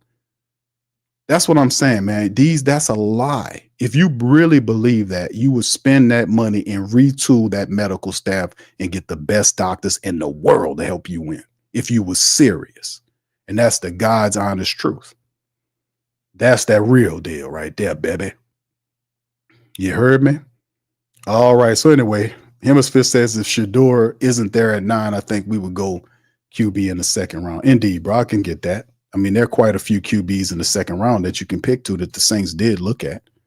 It's even though we look at Shedeur Sanders, that was the one I would prefer because I want a franchise quarterback that galvanizes the team. We need a true leader. And like I said, once again, no disrespect to Spencer Rattler, because I like Spencer a lot. But I think it's levels to this. And Shedeur Sanders, if you go and get him, that will definitely unify the support base and turn this into something special, because you have the talent. It would then galvanize, and then you will build your team around your cornerstone quarterback. But if he's not there, and he more than likely probably not, if you don't go get him, then there is Jackson Dart, who will be probably available. I think some people think he'll go in the second round somewhere, but he's not available there in the second round. There is other quarterbacks the Saints looked at, perhaps Quinn Ewers, Kyle McCord.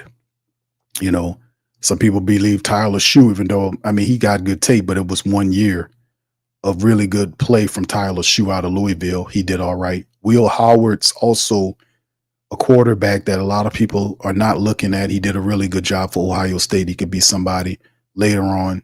People don't like Jalen Milrose. He'll probably be a guy later on. I think he'll probably end up going in the third or fourth round because of his athletic ability. If you got a guy that can teach him how to pass the ball effectively, you could have something special there.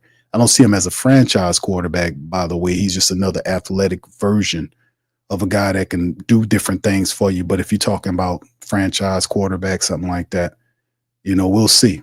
You know, even Dylan Gabriel to a point later on in the draft, because he's kind of smallish. He's about 5'9", 5'10", but he got like 5 or 6 years in college. He did the Bo Nix thing. He just ate up all his college years playing football. That's one way to develop into a good quarterback. You spend all your time in college going to different universities. But yeah, there are some other options. I wouldn't consider those guys franchise options, mind you, but you know, it could be something you look at. We'll see. We shall see indeed, fam, right? All right, Jaden says, Q, it is playoffs or bust for the Pelicans in 25-26 season playoffs or bust. Indeed, fam. We don't tolerate too much losing. Like I said, fam, there's answers to all this. Any question that anybody asks you, there's an answer for it. You know, that's like that saying about everybody has, like every man there's for every person, a man is a woman, blah, whatever. For every question, there is an answer. How bad you want the answer? How bad you want the answer? Saints sit up there all this time complaining about injuries, and Mickey Loomis sitting back here, and they got a banner, Oshner behind him, and he complaining about, well, these injuries. Oh my God. And I often say, fam, you need to get away from Oshner. Who is Oshner? Look him up. I consider him cursed. Did y'all know? I mean, this boy, I'll tell y'all, man, some of these folks, man, I'm a history man. I'm telling you, some of these folks so wretched. Oh my God. How evil and wretched some of these people are. And we see their names and we don't even realize who they are and what they did, what they were responsible for. Oh my goodness. But I thank the Lord, man, that the veil is being ripped away. So people starting to realize what's been buried right in front of them. That's reality there.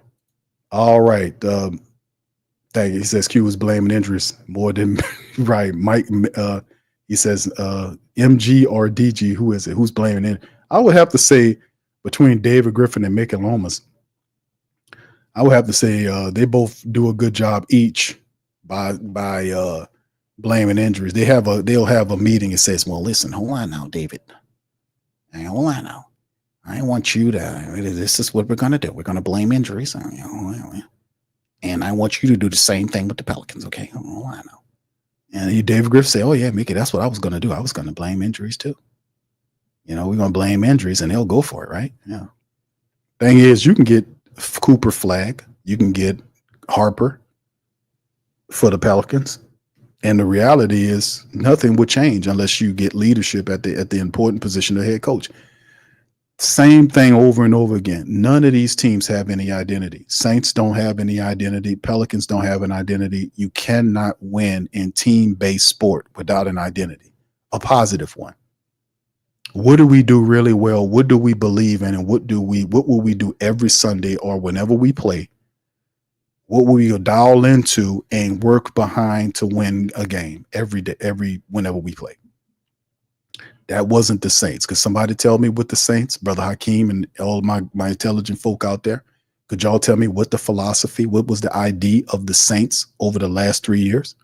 Could anybody tell me what was the successful identity of the Pelicans over the last 3 years? What was the identity? When the team won 40-something games last year is because of talent. They could not stop Zion Williamson, and these guys got hot, and they blew teams away. That's talent. But when you need to coach, when games are close and you have to dial up something, they were like 0-27 when he had to do that. That showed you that was glaring coaching. The guy hadn't got any better. You give him an opportunity. It's been 4 years. I have not seen improvement from Willie Green.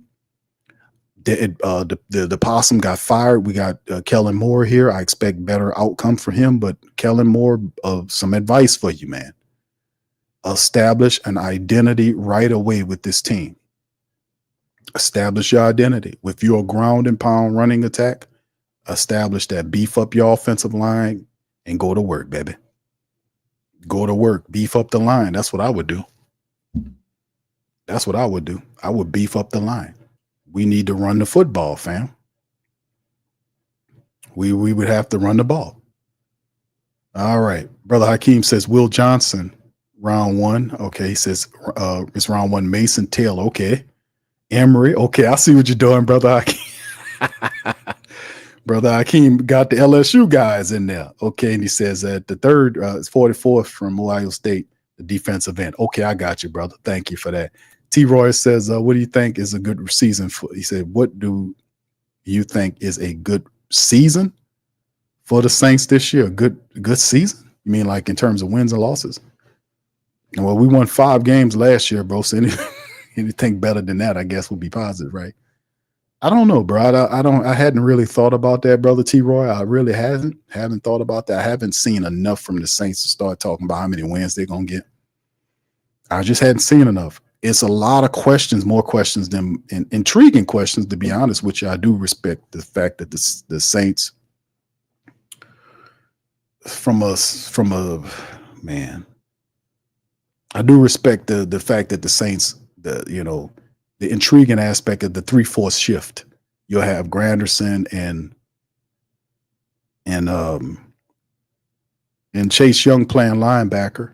They also have Isaiah Foskey going to be playing linebacker too, outside. That is, according to the unofficial depth chart. We'll see how that maintains, but I could just see, I don't, there's so many questions of how that's going to look, how is that going to play?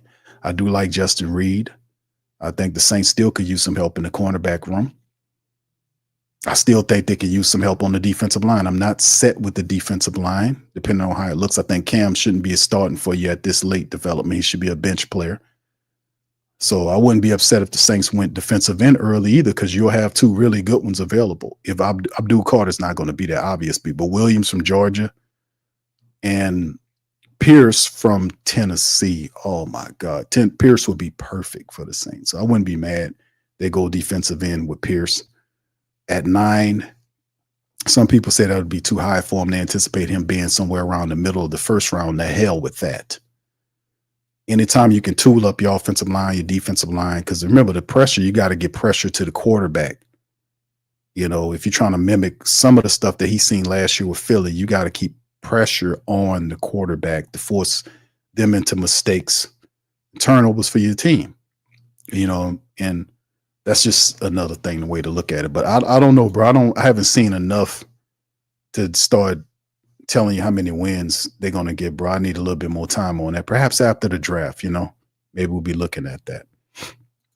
What's up, Demi? Shout out to my girl, Demi. She says, Q, you were doing good until you mentioned my name. He says, keep my name out of your mouth, then I'll like you. I don't know if Demi being serious or not. Much love, Demi. I can't give you a shout out. Is that what's going on? All right. I don't know what that was. Mad Drum says, Q, why don't you think Ashanti haven't been Ashanti? I don't know. I don't know why he hadn't been picked up, fam. I don't know what's going on with that. I don't get that. Wyo says, yeah, Willie Green, aka brother, but he's not my brother. Yeah, Willie Green, not my brother. Yeah. Lord. Yeah, Desi. Yeah, like, what's going on with folks? All right. We gotta pray for people up in here. We gotta get some hell out of some people up in here. All right. He says, all right, what's up, Randy? What's happening, bro? How you doing, man? If Shedeur is there at 9, you would be stupid to not grab him. Some of these people don't know what the hell they're talking about. Yes, indeed. Yeah, you got to look at it. You got to look at it, man. You know, that's what I'm saying about Shedeur Sanders, a franchise quarterback. Top 2 picks, your top 2, top 3 pick quarterback. If you have an opportunity to grab that guy, you got to go and get him. You got to get him. There's no ifs, ands, and buts about that. You got to go get him, baby.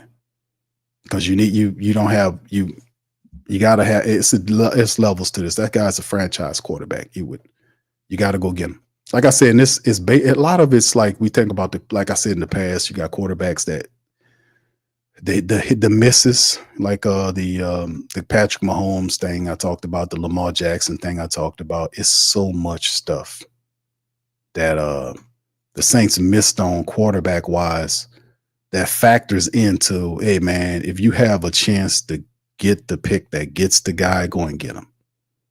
You know, because the Saints still will have some draft capital. They will still have some stuff left to do. But like I said, man, at some point you got to be able to pivot to the future. It's just what it is. You got to pivot to the future. Yeah, but Cartel says Ashante's dad messed up his future with that greatest DB of all time mess. Now, I don't think that's that. I mean, I think his son is a good cornerback, man. I think Ashante Samuel wants credit. I think he is big chested. He coming out, and the Deion Sanders being the greatest cornerback in the history of the game is something that Ben talked about. Deion Sanders has been retired for years. When Deion was playing, he was considered the greatest cornerback that ever was. He was playing, still was playing a game that was calling him that. And when he retired, that was a foregone conclusion. People wasn't universally wrong about primetime is the best. The term shutdown corner. Shannon Sharp wasn't wrong about that. You know, I think Deion kind of lit into Ashanti Samuel because he talked about his T-step move, which I don't care, man. I mean, the thing is, there is levels to this, and Deion Sanders deserves where he is in terms of him being the football player that he was and what he did over time. As far as Ashanti Samuel, he was good at what he did too, but I mean, man, that's prime all the way, man. No disrespect to Ashanti. Just take your accolades and leave him alone, bro. What are you talking about? Why you ain't coming from a position telling people they brainwashed? Because they ain't brainwashed by that. Deion Sanders is the best cornerback that ever laced them up. He is. He was phenomenal. He had natural talent. Like Deion would play games with wide receivers. Like he was so talented, he would lag off wide receivers because he got bored over that sometimes because they wouldn't even throw to his side of the field. If they threw to Deion Sanders' side of the field, he would have a lot more interceptions than people would realize. Y'all know that? That would be something ridiculous. But at the end of the day, like I said, man, I just think he would lag off guys and bait the quarterback to throw to his side. And when he threw the ball, Deion would then turn on the burners and go and run and cover the guy, pick the ball up. He would bait guys. That's what Deion was doing. They wouldn't even throw to his side most of the game. They'd just throw to the other side all game. They wouldn't even test him. But before I even talk about Ashanti Samuel, I would have to mention guys like Deion Sanders, hell, before Rod Woodson became a safety, Rod Woodson was hell of a cornerback. Eric Allen, Aeneas Williams, you know, and Ashanti would be in the top 10, but, you know, he's down the line. Hell, Aeneas Williams. Y'all remember Aeneas Williams, how good he is? And there was quite a few guys, but that's some of the top 5 guys that I respect and got love for. Like, these guys were really good at the corner. Darrell Revis Island. Darrell Revis, that was another dude. I mean, dude, they were just guys that were just special, and Deion was better than those guys. And Darrell Revis was very good, and Deion was better than him. And so it's levels to this, brother. Just take your money and what you got and just go home with that, bro. Whatever that. You're not going to convince nobody that you are better than primetime. That's just not going. That's just take your flowers and go home, brother. Just do that. All right. Cartel says, all jokes aside, Q, why isn't anyone talking about drafting Denzel Burke to pair with Kool-Aid? I like Denzel Burke out of Ohio State, bro. I don't know. I think Burke's good, bro. They got him they got him listed a little further down than what you would expect him to be, man. But he's not even listed and considered a top 5 cornerback in the draft. He really isn't. He's good, but I don't know why they're not putting him up there, but he is very good. All right, last comment. Hakeem said his son is like him, a very good zone corner. He plays space well, good hands too, and gets his hands on the ball. Shanti Sammy was good at. Yeah, that's right. Rod Woodson. Yeah, guys, those guys good. Yeah, Darrell Reeves. Those guys were phenomenal, man. No disrespect to Ashanti Sammy. He did a lot of fantastic stuff, but you barking up the wrong tree when you're trying to. Nobody is going to go for that, man. Nobody outside of your family and your friends that you see every day is going to say that you're better than Deion Sanders, bro. Just no. And even if you can position stats, you're like, what I got here? Do you not realize how often, like I said, do you not realize how often quarterbacks avoided Deion Sanders' side of the field? Do you not understand that? Like, they literally avoided throwing to that man's side of the field. He would have had a lot more interceptions if they would have done that. They literally avoided throwing to his side of the field. He completely shut down a side of the field. He didn't need any safety support. They can move everybody everywhere else they need. Deion Sanders had that entire side of the field locked down. He's guarding that guy locked down. He didn't need safety support. He didn't need it. He didn't need safeties over him watching out for him. He was over there by himself guarding the guy. And those guys, them quarterbacks, avoided throwing to his side. Did we capitulate that into the analysis when it was all said and done? Probably not. But this is the thing. This is the thing. All right. Yeah, Champ Bailey was another good one. Hakeem said, yes, Rod Woodson was more complete corner than Deion, in my opinion. He could cover, tackle, return. That's one thing you could say about Deion Sanders, brother Hakeem, is that his tackling wasn't that. That's definitely a point. Return punts, and at the end of his career, first team All-Pro. Yeah, he made the transition to safety very well. So yeah, Rod Woodson, I nothing but respect for Rod Woodson. All right, Demi says no, Q. That's what Loomis was saying, not me.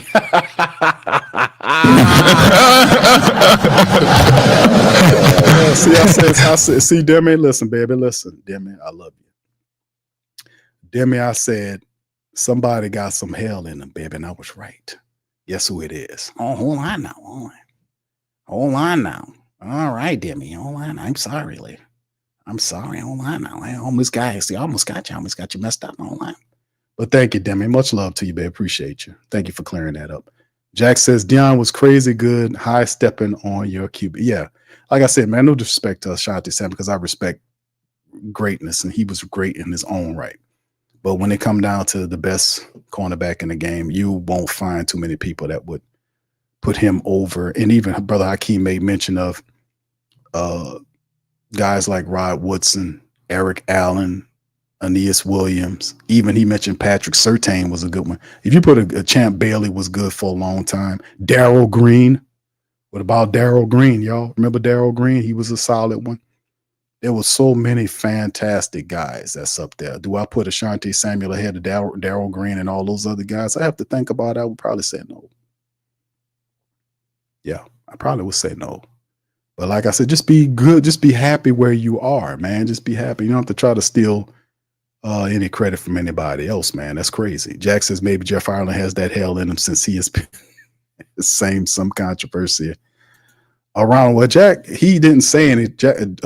Jeff Ireland, all he did was sit up there and gave Mickey Loomis accolades and all this kind of stuff. He's a sycophant. So I mean, you got the job. Ain't no need for you to turn into a world-class glazer, if you know what I mean. So. But he did do that during the press conference. And I think at times people need to be called out. You need to call out these guys when they fail. You need to call them out. That's what accountability is. Not sitting up there and enabling failure. I mean, that's not what we want to do. We want to speak against that type of behavior. We want to bring doubt to it. We want to tear it down.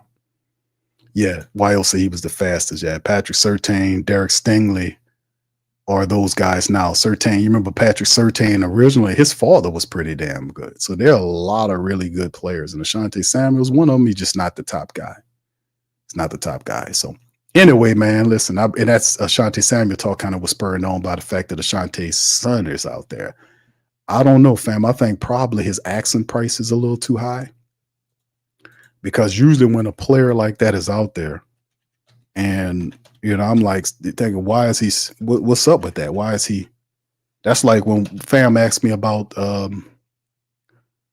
what's his name? Hold on, let me see if I can pull the kid up.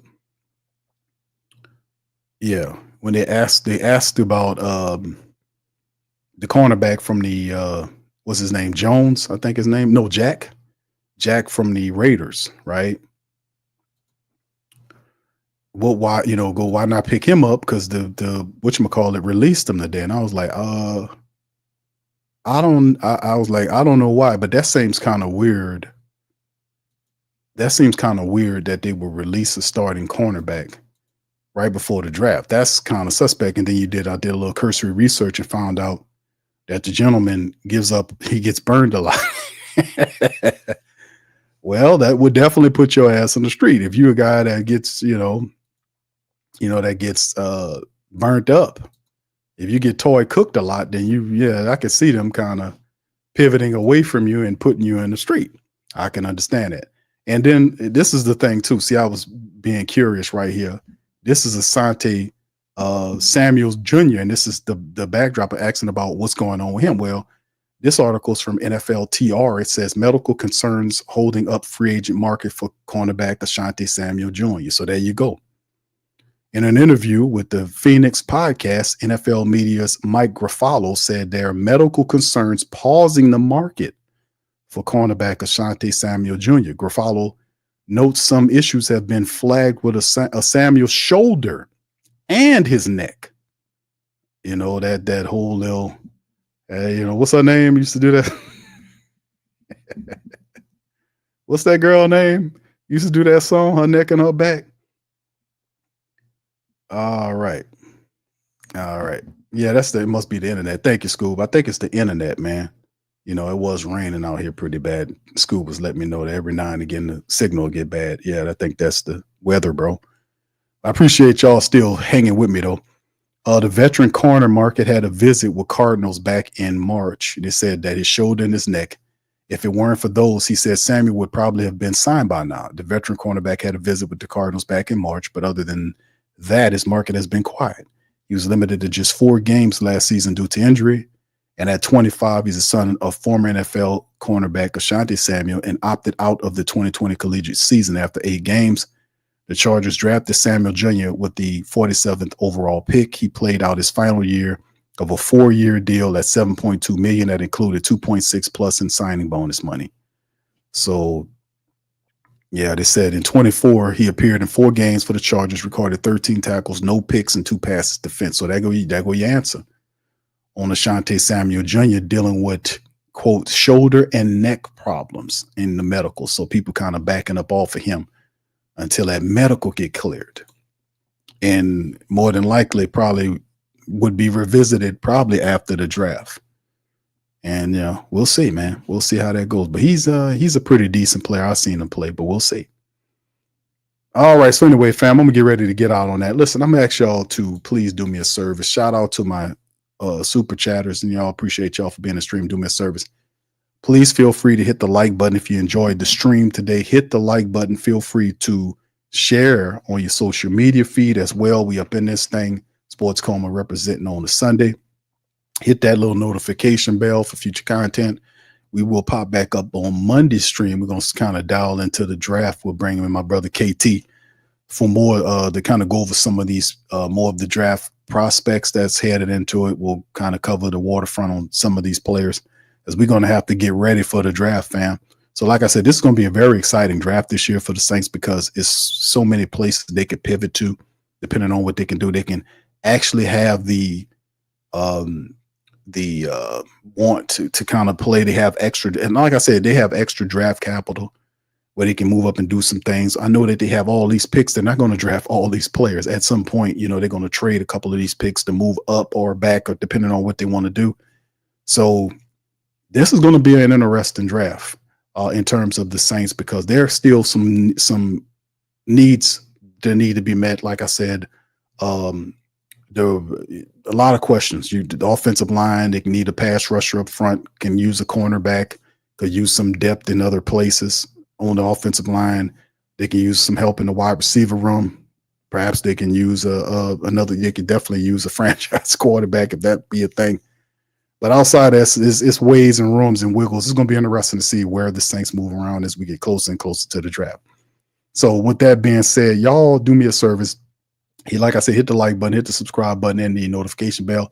Also, feel free to check out our sponsors, Mint Mobile. Links in the description section below. If you want to save money on your phone service, Mint Mobile can help you. The link is there. You'll get a discount on the link there for Mint Mobile. Also, Teach Henley, there's a deal that you can get for my brothers out there that want to get their skin looking good, get rid of that reptile skin so you can get chose on by the ladies. And if you are a man with a lady, then you will get definitely looked at and hugged on a little bit more. So you check out that Teach Henley. The link is in the description section, and Bet Online for the family members. So with that being said, I'm going to get out on that. I'm going to holler at y'all on our Monday stream. Much love, salute, and who that tell you. Yeah. Boogie like Benson, I'm a who that. I'm a who that. Long as I'm living, I'm a who that. Lose or winning, I'm a who that. Sports Coma, yeah, this is where we do that. Where we do that, where we do that, where we do that, where we do that, where we do that. Boogie like Benson, I'm a who that. I'm a who that. Sports Coma, this is where we do that. Where we do that. Welcome, welcome, welcome. Somebody please better help. Running this thing like Elf. I thank God every day I'm not a felt. Go to YouTube Live with Big Q and the guys. If you ain't ride or die, the bandwagon get flipped. Been marching in, that was way for the ring. I was yelling out your shame for the championship. Fucking on town, duck down. Falcons, pluck, get shut down. Panthers ain't much touchdown. The vision really belong to us now. So much hate on the Saints, you could probably tell. Ever since Bounty Gate hit the NFL, when things seem fishy and you probably smell the crooked referees are Roger Goodell. Yeah, money like this and I'm a who that. Every day I'm living, I'm a who that. Lose or winning, I'm a who that. It's the Sports Coma, this is where we do that. Where we do that, where we do that, where we do that, where we do that, where we do that. Boogie like Benson, I'm a who that. It's the Sports Coma, this is where we do that. You're listening to the Sports Coma with Big Q and the guys on the PRO Media Network.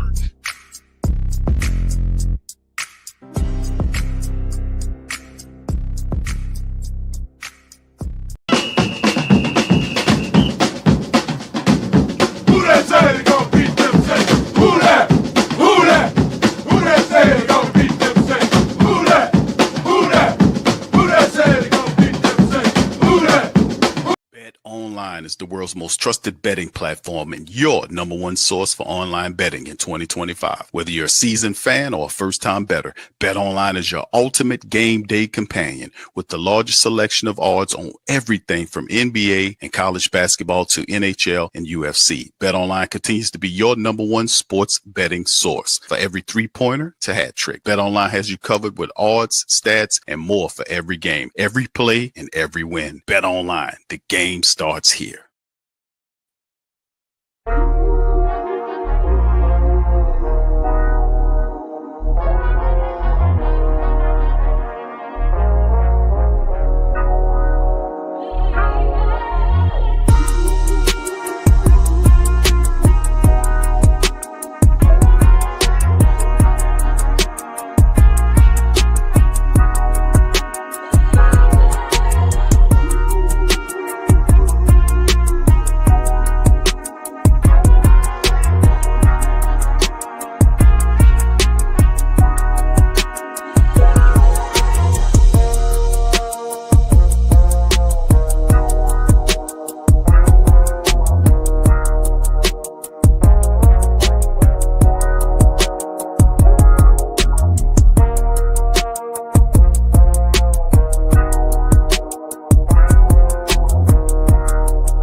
TheWhoThatDaily.com. That's right, TheWhoThatDaily.com. Your one-stop shop for everything New Orleans Saints, New Orleans Pelicans, LSU Tigers, even the top-flight boxing news. So if you're a Who Dat and you're looking for a place to stay up on your team, TheWhoThatDaily.com is your site. TheWhoThatDaily.com for the sport Who Dat in all of us.